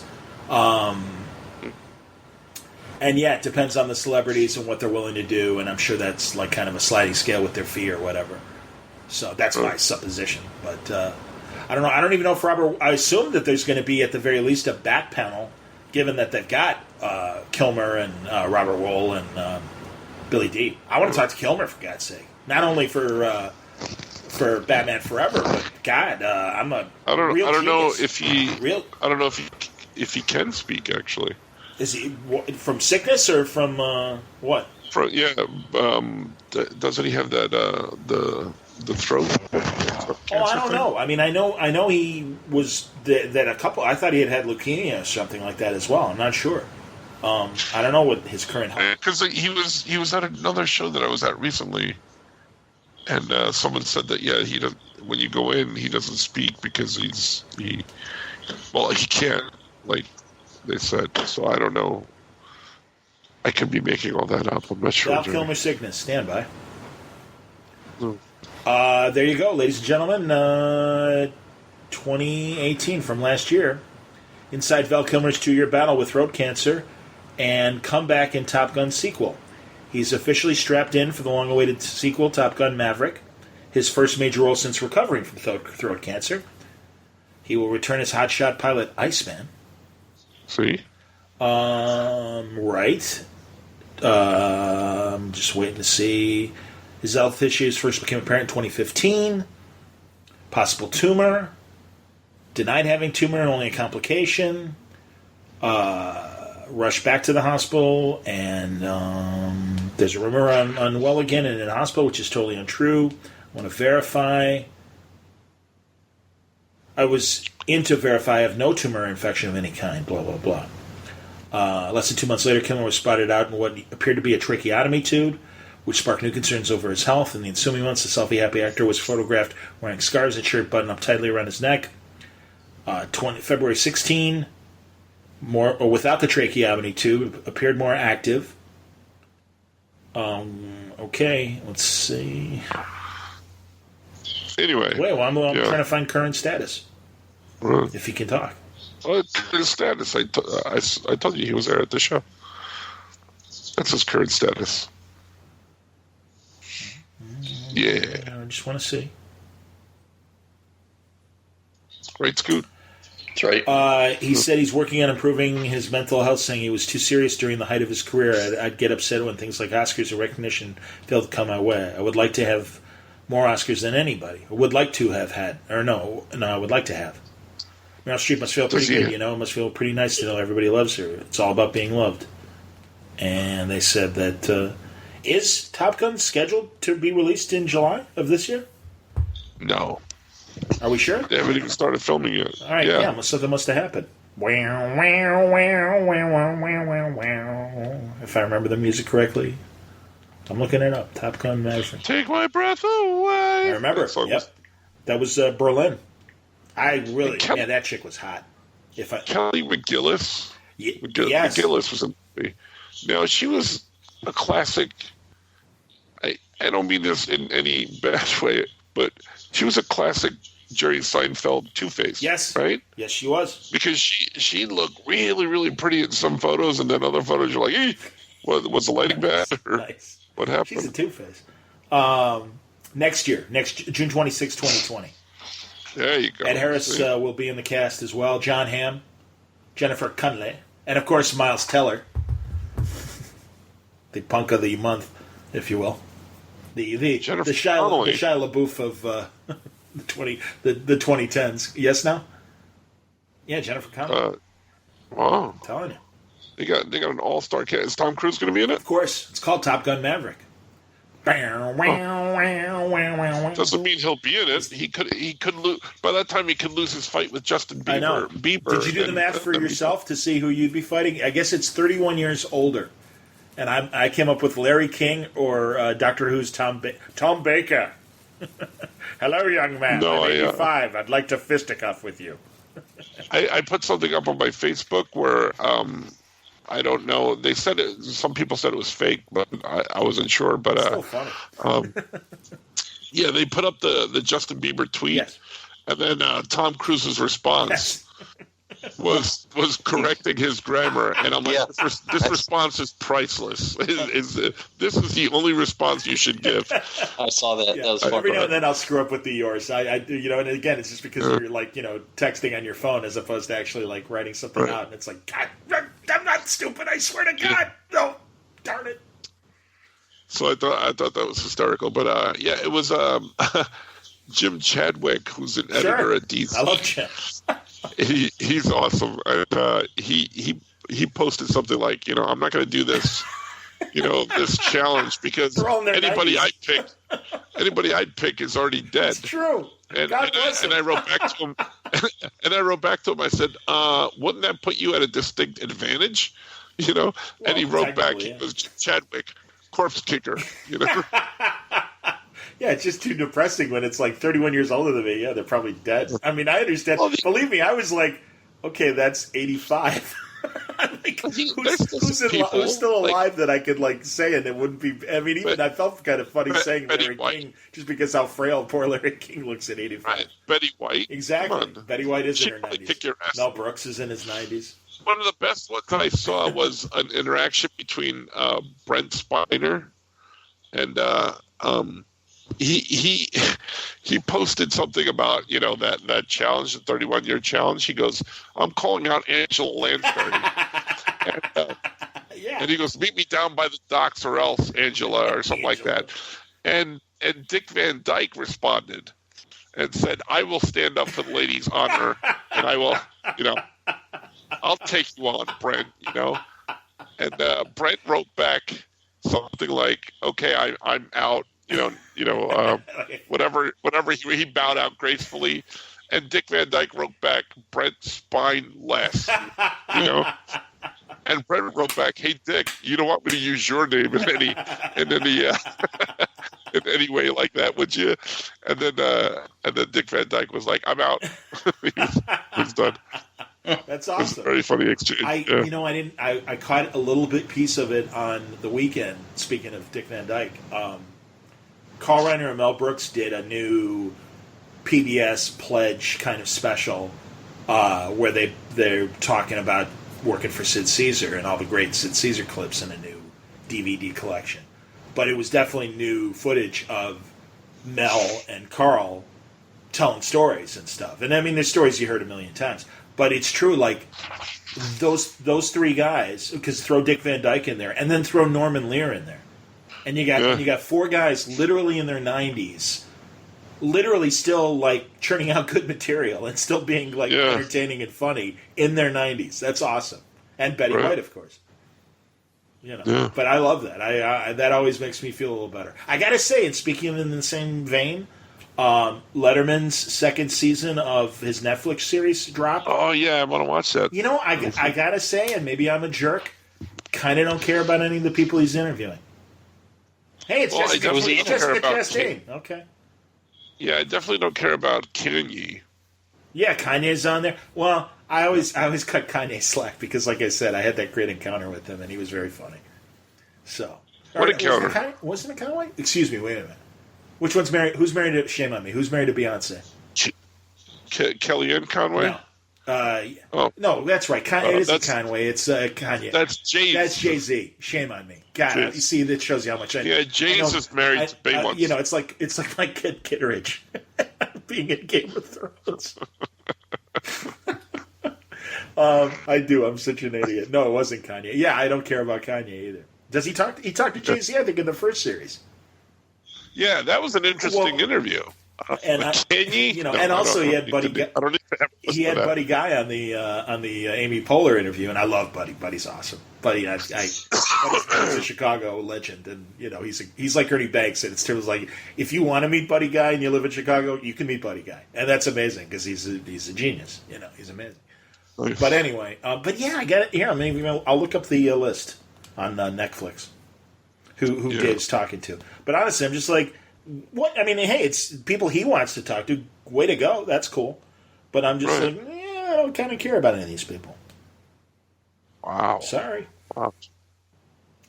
I'll look up Letterman. There's a bunch of stuff I want to watch that I don't have the time. Vacation's coming up soon, though, Johnny, but that just means I got to do more work on other stuff. Okay, so Kanye's the first one. Ellen? Kanye. Ellen DeGeneres, who I would watch, actually. And I like Tiffany Haddish, but not enough to give a damn to watch her for 56 minutes talking. Lewis Hamilton is a Formula One driver. Bill Gates' wife, Melinda Gates. I respect her, but again, not really interested. There is a Zach Galifianakis. So I would watch... That's 2 of the 8 or 6, whatever. A couple of things. We were talking about Rocky before. You were talking about Rocky before. Yes. He's going to be at Keystone Comic-Con, which I'm not going to. Stallone? But Stallone's going to be there. Wow. And you can get an autograph, Johnny. What do you mean? It'll only cost you $1,000. I think between $500 and $800. Yeah, sure, exactly. To get an autograph. Man. No, it's obscene. Honestly, that's why it's like, if that's what it takes, it's like I'm really not interested. That's okay. And I think the only reason I know that is because they were pre-selling them. You can't get them there at the show. Is Keystone a Wizard? Is it a Wizard show or what? It's a Repop show in Philadelphia. Yeah. That's the problem. Well, I mean, whatever works in terms of keeping it organized and keeping it moving. I mean, I heard Paul Rudd at either C2E2 or whatever show he was at was taking longer with fans than the photographers wanted. C2E2, yeah. And that they were mad at him. But it's like, guess what? I don't care. Because I know how much these people are paying, and I'm happy to give them a moment. Right. Which is good. Speaking of other things, I went out and actually saw a movie. What'd you see? Did you see the Dark Phoenix? No, I saw the Elton John movie. Oh, how was Rocket Man? Which I thought was really good, and it's that the actor Tarragon, whatever his name is. Yeah, that guy. He's amazing. He is he has got to be one of the most underrated actors working today. I agree with you. But he also makes crap, because he did make that crappy Robin Hood. Oh, see, I didn't see that. But he didn't make it. He was just in it. Well, he's part of it. Maybe he was real good in it. I don't know. Yeah, but there was was Kingsman. He was in that. The 2 movies. Eddie the Eagle, which I love. And then Eddie the Eagle, which I loved as well, but didn't realize it was him. I know. Wasn't that amazing? Yes. Until afterwards. Yes. And he's just... And he could sing, apparently. Oh, that's cool. His name is Taron Egerton. He's great. I'd rather call him like... It's kind of like us with... what's her face? Verma. Farmiga. Tarragon. I'd like to call him Tarragon Egerton. So, Tarragon. Tarragon Egerton. I enjoy your spice. Yeah. I enjoy you in most of my soups that I make. Thank you. But yeah, he's good. He is very good. Well, that's cool, and I really want to see my buddy Dave Fowley, the Chicago movie critic, invited me to Rocket Man and also Blinded by the Light, ironically. And I'm like, I can't make him. Blinded by the Light is another current festival movie, and also he invited me to Yesterday, which is coming out in a couple weeks. Oh, that's interesting. I almost want to see that, but I think it might be bad. Well, yeah, I've heard mixed things. I still want to see it because I'm tickled by the premise. Yeah, that's what got me too. I mean, the preview looked amazing, and it's like, well, it's enough of an interesting fantasy movie idea that I'm like, all right. Oh, you should hear his next song, "Leave It Be." Let it be, right? Leave it be. Right. Well, I love that casual, lower class British kind of, oh, darling, leave it be. Speaking of British, something. Was it, what's his face knighted? Yes, Michael Palin. Yesterday, Michael Palin, right? It's a great picture of Prince, not Harry, the other one, the one that's married to Kate. William Kelly, Prince Kelly. Prince William. Prince William. He knighted Michael Palin. So Michael Palin. But that's awesome. I didn't because someone put a picture up of it, and I'm like, who is that? And I blew up the picture to look at it. I'm like, who is that? And then I had to go online because it was driving me nuts. That's my first. Like, oh my god, it's Michael Palin. That's the first knight that I can claim I've had a conversation with. And I'm like, ooh, that's awesome. Because I had told this story before. He did those voiceovers for that rock station I worked for, and he was great. No, he honestly, all the Pythons are incredible guys. They are like good, decent guys. The ones at least the ones I've met, meaning Eric Idle and then Palin, and it just seems like Cleese seems like a good guy, and especially my buddy Sandy got to interview him and moderate a Q&A with him in Milwaukee. And told me how incredibly nice Cleese was. I heard that Terry Jones. Oh yeah, poor Terry Jones. Yeah, Terry Jones is like his dementia is so bad that he can't even speak or something like that. He can't even feed himself. Yeah, it's sad. Wow. Yeah, it's messed up. Yeah, it's heartbreaking. It really is because what a genius. He made one of his last movies is this weird kind of fantasy movie with. Shaun of the Dead, Scotty from the Star Trek movies, Simon Pegg. And Simon Pegg has the power to recreate reality in various ways, and he's given this power by a spaceship full of aliens, and they're all CGI aliens, but they're all voiced by the Pythons. And it was from 2014 or 2015. And it didn't get good reviews, but, it might be like... what was the Edgar Wright movie? Paul? Yeah. Wasn't it Paul? Yeah. Yeah, I mean, I like Paul. Paul got crappy reviews, but it's like, it is what it is, and I thought it was funny enough. So, I love, The World's End, another great Edgar Wright movie. I thought Paul was funny. Yeah.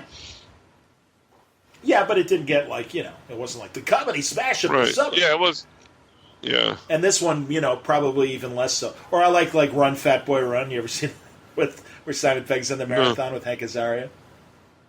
No, I've heard of it, but I haven't seen it. Yeah. There's a lot of kind of lesser British movies that, for whatever reasons, don't travel here well. The Invention of Lying, Ricky Gervais's movie. I like that one. That's good. I like that. I don't know. It just seems like there's The lady. I like the lady. So, speaking of which, just had an excellent time in England. Went to D-Day. Was really hungover.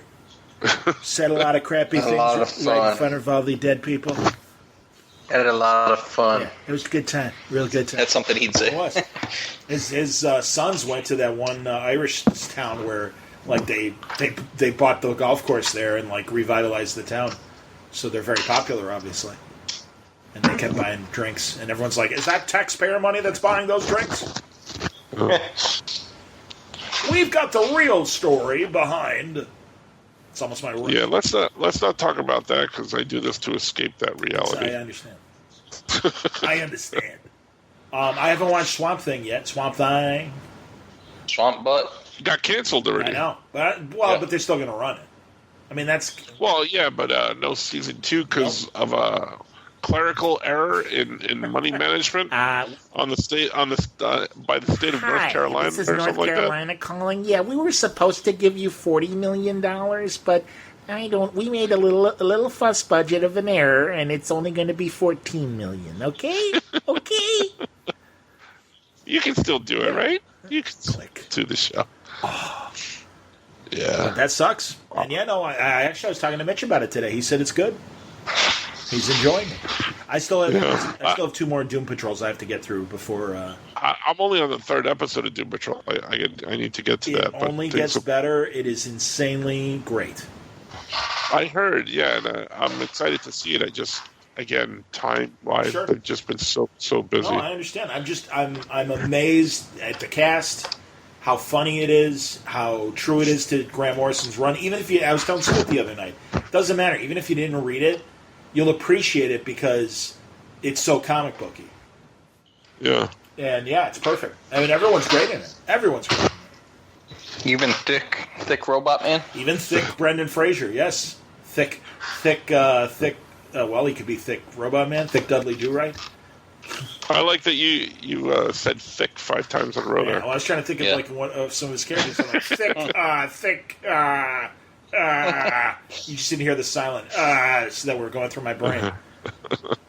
It's a little window into my world. Thick. Thick, really thick. God, he was on, I forget her name, and maybe I already said this on the pod. Not Chelsea Handler. Busy Phillips had a show like Chelsea Handler's for like 2 minutes, like a talk show. And she had, what's the director's wife? God bless it. God, I see him in my head. Oh, he used to... Steven Spielberg. Cape Catcher. No, the comedic... George Lucas. No. Comedy director. Oh, Steven Spielberg. No. Come on. Ivan Reitman. No, not Tom Hanks. Ivan Reitman. No, the guy, he did The Hangover, and he did... Not The Hangover, he did... Bradley Cooper. 40-Year-Old Virgin, and he did Knocked Up. Judd Apatow's wife. Judd Apatow's wife. Leslie Mann. Thank you. And Leslie, thank you. I know. At least it wasn't Barbara Walters. Okay, come on. So Leslie Mann's being interviewed by Busy Phillips, and they're having a very funny conversation. And she goes, "Did you ever fall in love with one of your co-stars?" And Leslie Mann, because I love Leslie Mann, because she reminds me of kids I went to high school with. Because she's totally like, "Oh my God." When you're done, I got a funny story about her. Okay, so yeah, she's like, "Oh my God, yes, I did." I'm embarrassed to say it, but it's true. Brendan Fraser, when we were making George of the Jungle, and he's in that loincloth all day, and he looked amazing, and that's when Brendan Fraser was like. But she was in George of the Jungle. Apparently, she's Ursula or whatever, or Fella. I forget what the woman. I thought the woman on George of the Jungle's name was Fella. Jane. No, Jane's Tarzan, man. I know, it's the same thing. But yeah, that's what I'm saying. Thanks, once again, thanks. So that's why you're the best of the business. But so she's going on gushing about, and she's like, I'd go home and I'd tell Judd, I think I'm falling in love with Brendan. Isn't that ridiculous? And so, he was just kind of like watching and like, yeah, all right. And they surprise her with thick Brendan Fraser. Hey, how you doing? Hey, would you like me to hug you? I guess. And she's like, oh, God. No, she was very, very sweet. I'm sure she was happy to see him. I'm sure she could care less because it was 20 years ago or whatever. Literally was like 20 years ago, maybe even 25 years ago. I think. Longer. Yeah, because it was 90s, I want to say, George of the Jungle. Mm-hmm. So it was funny. No, and it was fun. Oh, yeah, she's great. Yeah. You got a pizza around here? You know, because I was told there'd be pie. It's terrible. I know. That's so funny. That's awful. Around. He can't help it, though. He's gotten thick. He's a thick man now. Thick Brendan Fraser. So, it kind of makes me laugh that he's, it's like, yeah, see, it gets a lot of us, doesn't it? Val Kilmer, before he got sick, he got thick. Yeah. Thick Val. But Val, I'm telling you, real genius. I kind of like when they get thick because it makes me feel better about me. Well, that's what I'm saying, man. It's like, yeah, there you go. So my story about Leslie Mann, I was friends with her on Facebook. Okay. Did I tell you? Going. Yeah, it's good though. It's been a while. And then I said hi. I'm a big fan, and then she unfriended me.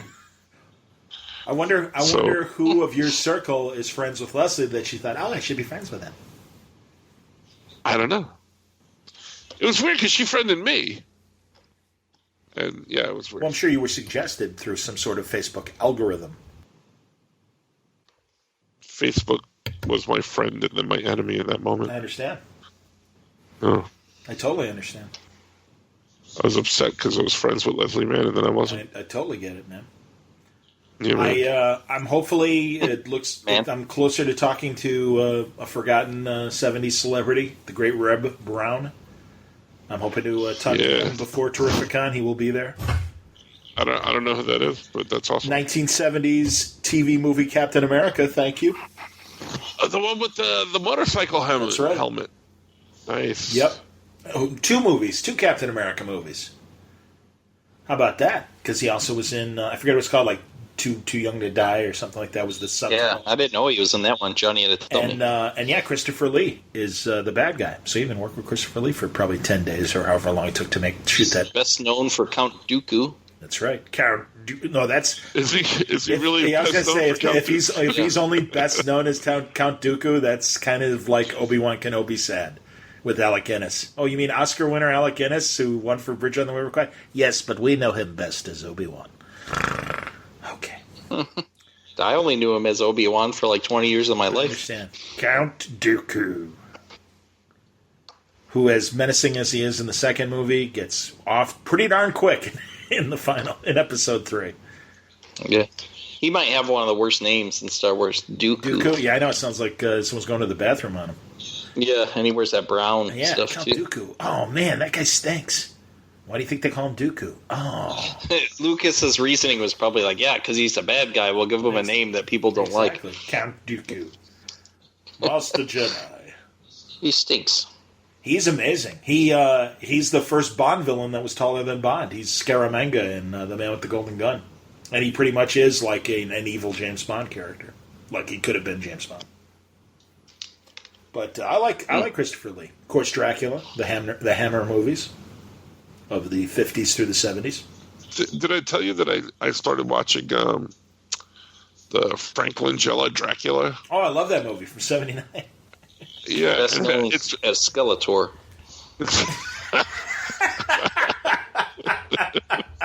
Sure.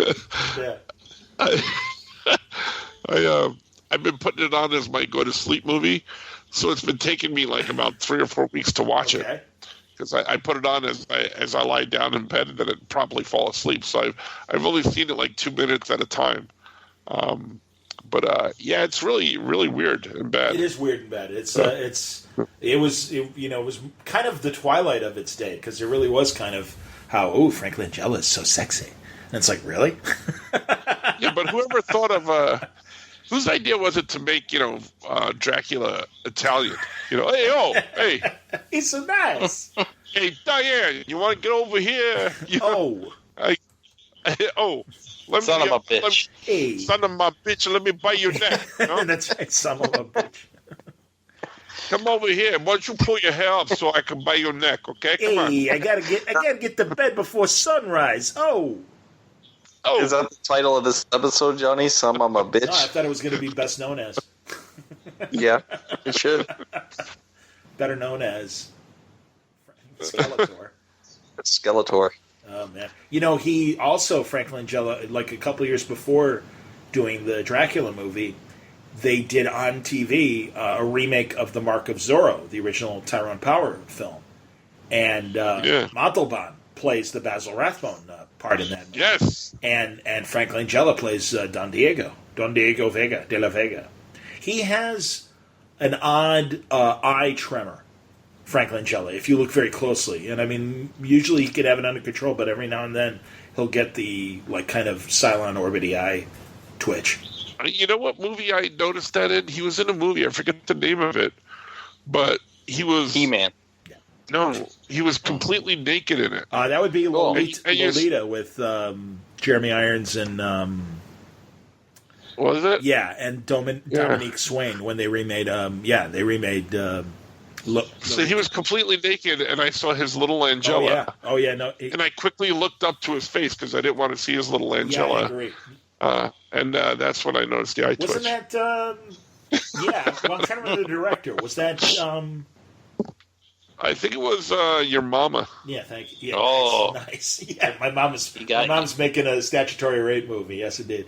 No, wasn't that? Oh, darn it! My buddy from Prophets of Science Fiction, Ridley Scott. Didn't Ridley Scott? I'm gonna look who up. Hello, Lolita. Oh. Not to be confused with the original with James Mason. Was it Tony Scott? Is the brother maybe? No, but, it wasn't. Ridley Scott would have had a lot more floaty things in it. Probably. Well, but it was kind of weirdly ethereal. Here, let's find the movie. 97. No, it was Adrian Lynn, who also did Jacob's Ladder and Bad, but not Bad. Unfaithful, Rabbit Movie. Flashdance, 9.5 Weeks, Fatal Attraction, Unfaithful. Fatal Attraction. Yeah. Yep, Indecent Proposal as well. Yeah. But yes, he did. Hello, Lolita. Hello, would you like a cooked rabbit? The Stanley Kubrick one is funnier and less offensive than... Because the Ada Lynn one is really kind of creepy. Definitely, no way in hell can you make that movie today. It would have an X. Definitely. And again, I think more people would be like, you're not showing it in my town. So, and understandably so. Because it's a very bent. But again, it's like when I was talking, it's so funny, I was talking to Mitch today before we were potting, and we were talking about Marv Wolfman, and I said, Marv didn't warm up to me until I did a panel with him in Salt Lake City, and we did it about the... Exactly. We did it about the Judas contract. And I said, now you can't tell that story today with Tara being 15 years old and being seduced by Deathstroke. By willingly seduced, And he goes, yeah, you're right. But he goes, you got to remember, I grew up reading Nabokov and Lolita. Hello, Lolita. And it's true. It's like, again, isn't it interesting? I mean, that book is 55 years old. 57 years old. Wow. 57 years old. Did things exist back then, Johnny? Apparently. Oh, and when I earlier, Scoot, I was talking, I'm reading, not that you know this stuff, but Creepy and Eerie and Vampirella and all that stuff. Yeah. Yep. The guy who published it, Jim Warren, there's a new biography of him, and I was reading about how he started the magazines in the 50s and 60s. Oh. And actually, another movie that I just saw, and I don't remember the name of it, but I'm going to have to look it up, but it featured Superman from the Supergirl TV series, Tyler Hoechlin, and he played Joe Weider, the bodybuilder who created the bodybuilding empire. And I've seen that. I was going to watch that. It's good. I liked it. It is called Bigger. Yeah. It's from last year, and it's all about Joe and Ben Weider, and it's amazing. It's a really cool story, and it's totally a bio. Is it? Yeah. Well, I found it interesting, and I mean... Yeah, I like that kind of stuff. And Juliana Hough plays Betty Weider, who... I forget what her name was before she married Joe Weider, but she was like a beautiful pinup girl. And, marries Joe Weider, and, he's like, well, you're, I'm using you in the magazine. And it was great. No, it was very cool because he was really, wasn't going to let life get in his way. And I mean, had to face anti-Semitism and all this other crap all his life, and, growing up in the 30s and the 40s. And, just like decides, hey, I'm going to do this. And it's amazing. It's great because like literally like his advertising people are like, Joe, we got to put cigarette ads in the magazine. Absolutely not. He goes, that is against the Weeder method. He goes, you only eat healthy and you do not smoke or anything. And it was very funny, very, very really well done. And Tyler Hochman was fantastic in it. Yeah, how do you say his name? Hochman, I'm assuming. Taylor Hoechlin or something like that. Again, no, did I refer me to him, didn't I? Because I called him Taylor or Tyler. Taylor Hochman. Yeah, he's but that Juliana Hough, she's stunning. Oh yeah, she is almost as pretty as Tyler Hoechlin. It's true. Almost as pretty as Wendy Williams. Well, but it's a good movie, and Robert Forster plays Joe Weider as an old man, which is awesome. I love Robert Forster. Hey, nice. I'm Max Cherry. How you doing over by there? Oh, man. So, did I tell you about I had Rob Burnett back on the show, and we were talking, and he always ends up, like, recommending movies or books to me. And we were talking about old movies of the week from the 70s on ABC, and growing up watching those, because he's, like, 2 years younger than me. And, like, that's where The Night Stalker came from, its pilot was a movie of the week. $6 Million Man started that way. There was the Kathy Lee Crosby Wonder Woman movie with Montalban as the bad guy in that. Lots of great bad movies. And there's a book that kind of chronicles the history of movies of the week and similar mini-series and things like that came out. And there's one from the 80s called Goliath Awaits. And it's all about a luxury liner. You can find it on YouTube, the whole movie. And Robert Forster's in it. It stars Mark Harmon, who's like an he's a salvage guy, and they find this wreckage of an old luxury liner that went down in '39, supposedly, and it had a pot. Like the crew was able to get an air bubble in the sunken ship and continue to live, and it's like 40 years later. Jeez. And some of the original people are still on the boat, but most of them are children of the survivors, and there's like 350 people surviving. And Frank Gorshin is in the movie. And wait, they had sex underwater? Well, they're on this like luxury liner, but like a third of the ship, they were able to get an air pocket, so there's no flood damage or anything like that. How did they feed for that long under there? Because they go out and they fish and they collect seafood, and then they grew a hydroponic garden inside the ship, and they were able to grow things and that. It was hilarious, and they explain everything. No, it's very interesting, and it's totally a cheeseball movie. But Emma Samms is in it, and Christopher Lee he's in charge of the Emma Samms. Who's that? She was from General Hospital. She's the hot Australian woman. She was on Dynasty. General Hospital. Yes, and also on Dynasty. That's right. Also known as Anna Devine. No, that wasn't Anna Devine. Emma. She took over the role of was she Anna Devine? One of the other ones. I know she was on General Hospital too, but yeah, you're right. She was on Dynasty. Was she Fallon? The Fallon, yeah. Who's Pamela Fallon? something? Pamela Sue Martin. That was who was Nancy Drew in the 70s? Wasn't that? Yeah, but wasn't she on Dynasty? Yes. No, that was someone else. I think it started with Pamela Sue Martin. No, Dallas. Who's the one on Dallas? Oh no, that's Victoria Principal. Oh, Mary Crosby is the one who shot. JR. Yes, right? Yeah, that's right. Yeah. That's my daughter. I always How get you those doing? two confused. I always get those two confused. Confused. Sure. And Emma Samms, of course, made the fine John Candy movie Delirious. Yes. Holly Sutton was her name on General Hospital. Yeah. And she did replace Pamela Sue Martin as Fallon on Dynasty. Hello. Hello. Hello, I'm Pamela Sue Martin. She's 58. She looks great. Hot. But, she's like the ingenue. But she's Christopher Lee's daughter. But it's great because, oh my God, it's like filled with character actors from, like, John Carradine is in it.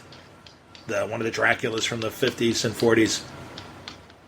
Good stuff. Actually, the Dracula from Dracula Meets Billy the Kid. That horrible late 50s Z-level movie. But John Carradine, he was around forever.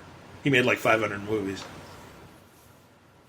500? He made a ton. I don't know. I'll look it up. I guarantee you, I'll be interested to see how many. Let's see.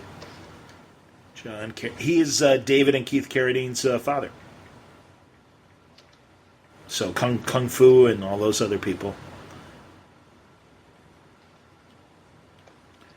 He was born in 1906. He died in 1988. He was 82. He was active from 1930 to 1988, 58 years. Filmography. Hello, filmography. Well, do we have a list? How many? I should just look up how many films did John Carradine. How many did he do? I don't know. I'm looking it up. 6? 70? No, definitely. All filmography. Yep.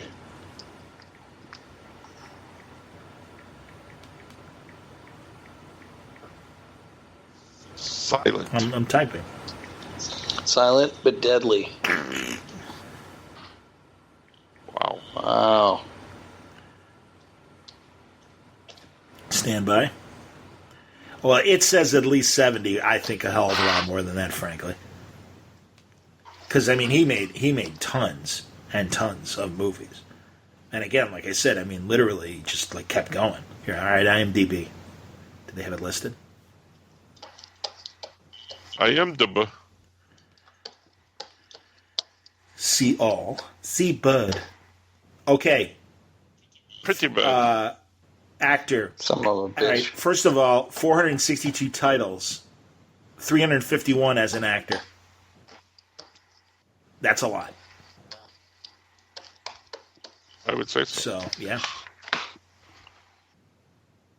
I'm John Carradine. Hello. My last film was... Now, they say he was in a movie in 1995 called Jacko. Maybe it was sitting on a shelf for a really long time. Michael Jackson? No. That was his name, though.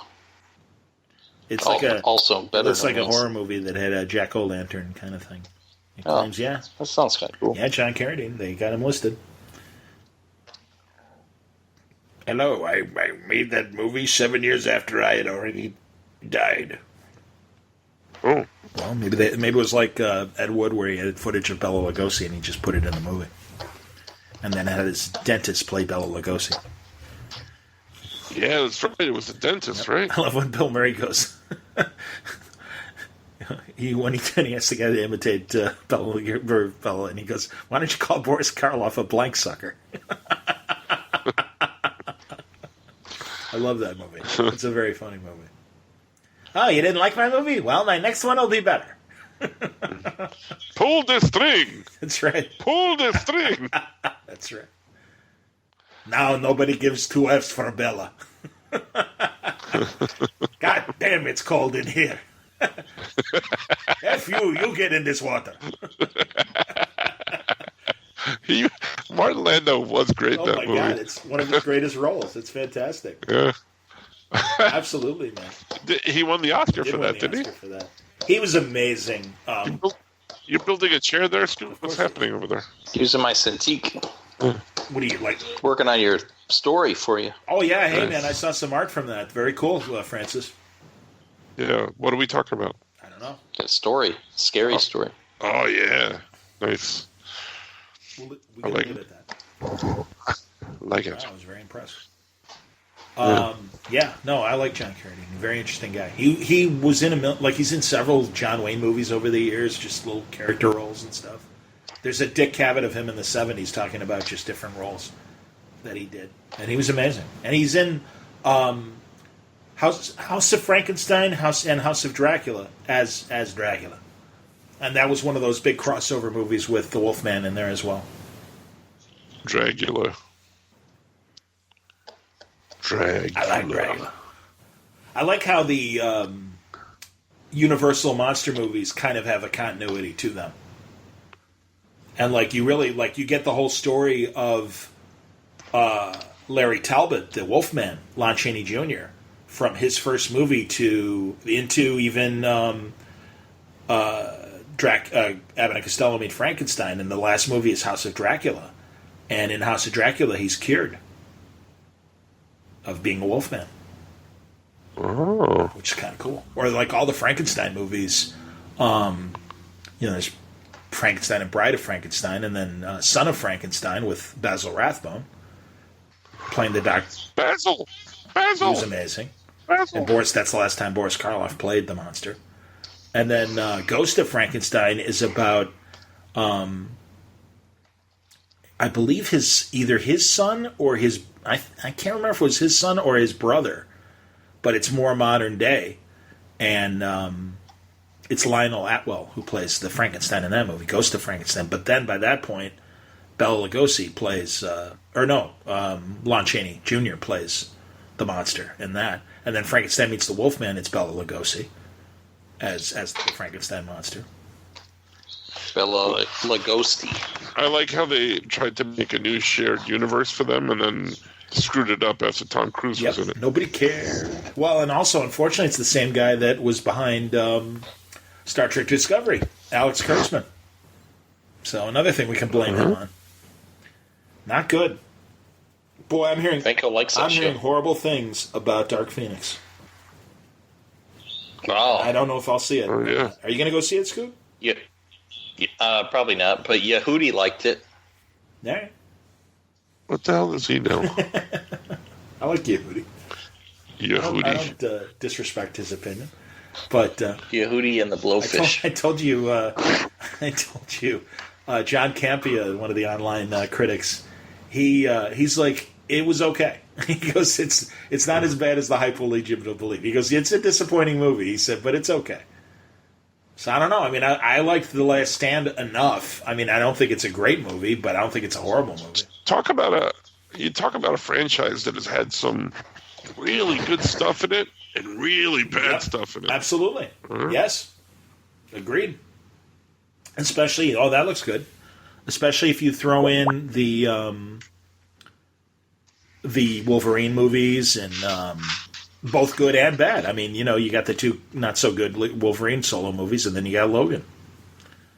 So that looks good. Yeah, someone likes the first Wolverine though. Origins. Who? Oh, Artie. That's right.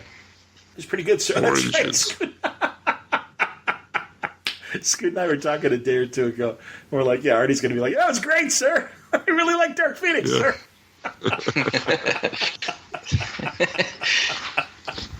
I just know he's going to like it because no one else does. There's our little audience and non-Artie in the cast surprise. So when Artie starts talking positively about Dark Phoenix, let us all remember this conversation.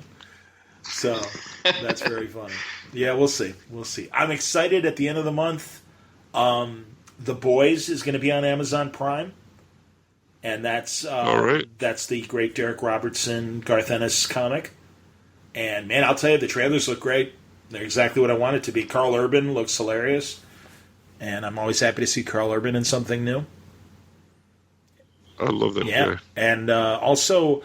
I loved him in Judge Dredd. I thought he was an excellent Judge Dredd, absolutely. And The Rook is another kind of spy with fantastic elements to it. Series that's coming to Amazon. No, it's coming to Starz. Excuse me. It's going to be on Starz.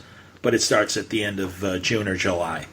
And I'm hearing good things about that. The Rook. So. I don't know what that is. What's a rook? Well, from chess. They're doing movies about chess pieces exactly. now? Well, it's better than Battleship. You sank my Battleship. That was pretty good. Rihaha. Yeah, she is. Rihaha is in that movie. That's true. Yeah. Nice. That was directed by Peter Berg. Really? Oh, that's disappointing. I like Peter Berg. I don't like hearing that because that was not it. Peter Berg. Yeah. Peter Berg, I liked him as an actor, and I like him better as a director.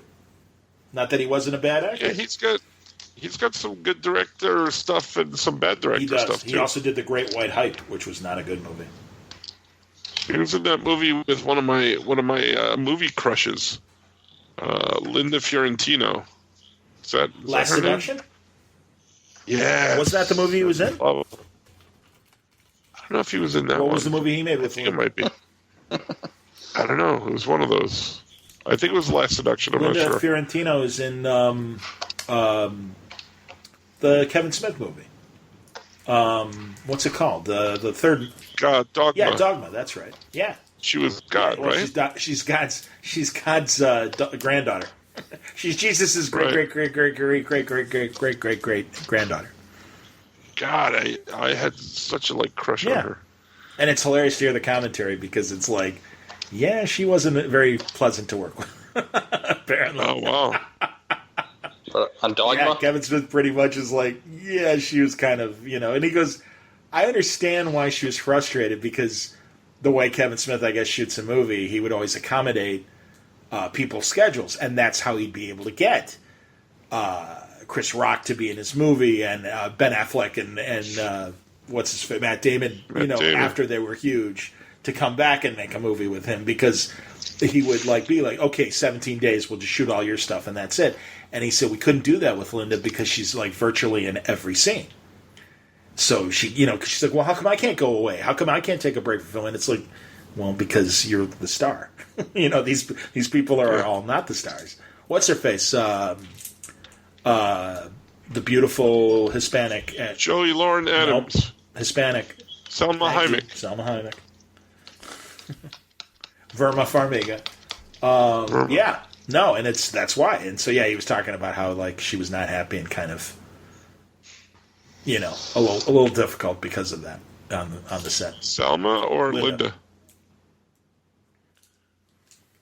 Because everyone else could kind of, pop in, take a few weeks off, come back, things like that. Mm-hmm. I still like Dogma. I think Dogma's a decent movie. That's the one they never... Nobody ever talks about Dogma. They always talk about Clerks. Right. A little Chasing Amy here and there. Yeah, make a Dogma sequel. Well, that's kind of pointless, I think. I don't think they're making another, Jay and Silent Bob reboot or something it's called. Good luck. They're getting old. I don't know. That's not... Because I thought he was only going to make one more... I thought he was only going to make Hit Somebody. Are you sure it's not a concert kind of film? Where it's just them, No, I think it's a movie. Wow. It's a movie, yeah. I'm going to look that up. Because, yeah, he was talking about how he only wanted to make one more movie, and it was going to be a hockey movie, and it was called Hit Somebody. Jan Silent Bob. I think I'm going to get going pretty soon, guys. We'll wrap up soon. Some of us have to work still. Yeah, I know. Wow. Hey, nice.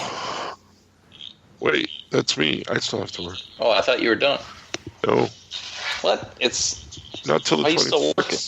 Huh? I don't know, because they pay me? It's June 12th. Summertime. Kids shouldn't be at school. Yeah, but they are.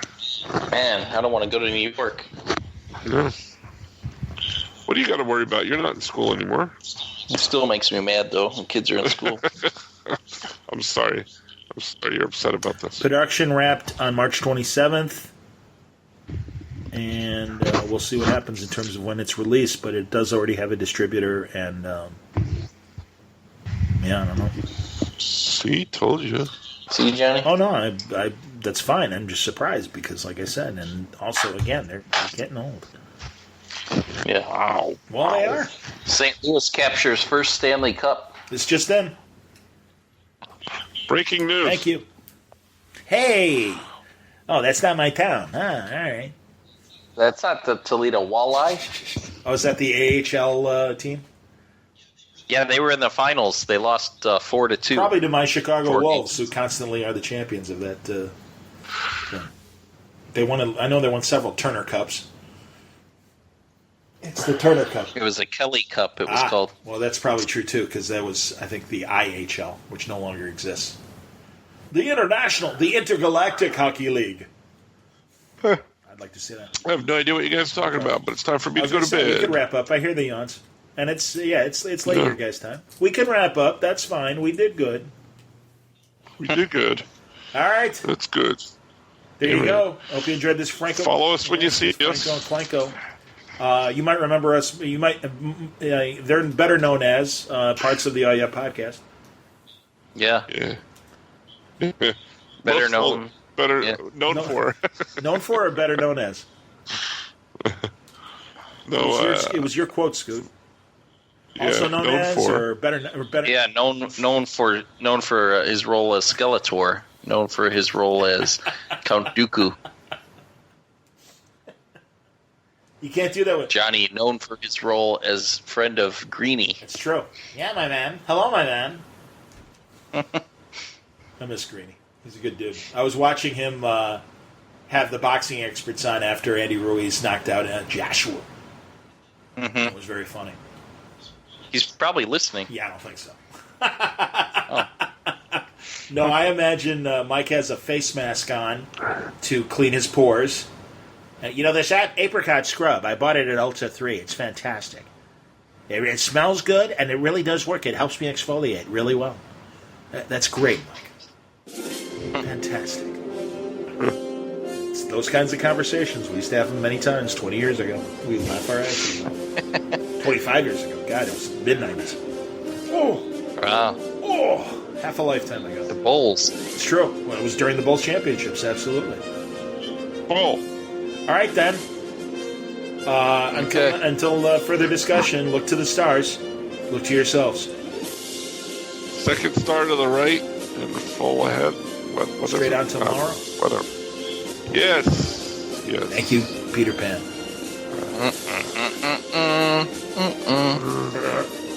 It's the wrong song. It's but true. Artie's not here, so I'll do Yeah, Franco's got to say it. Okay, bye-bye.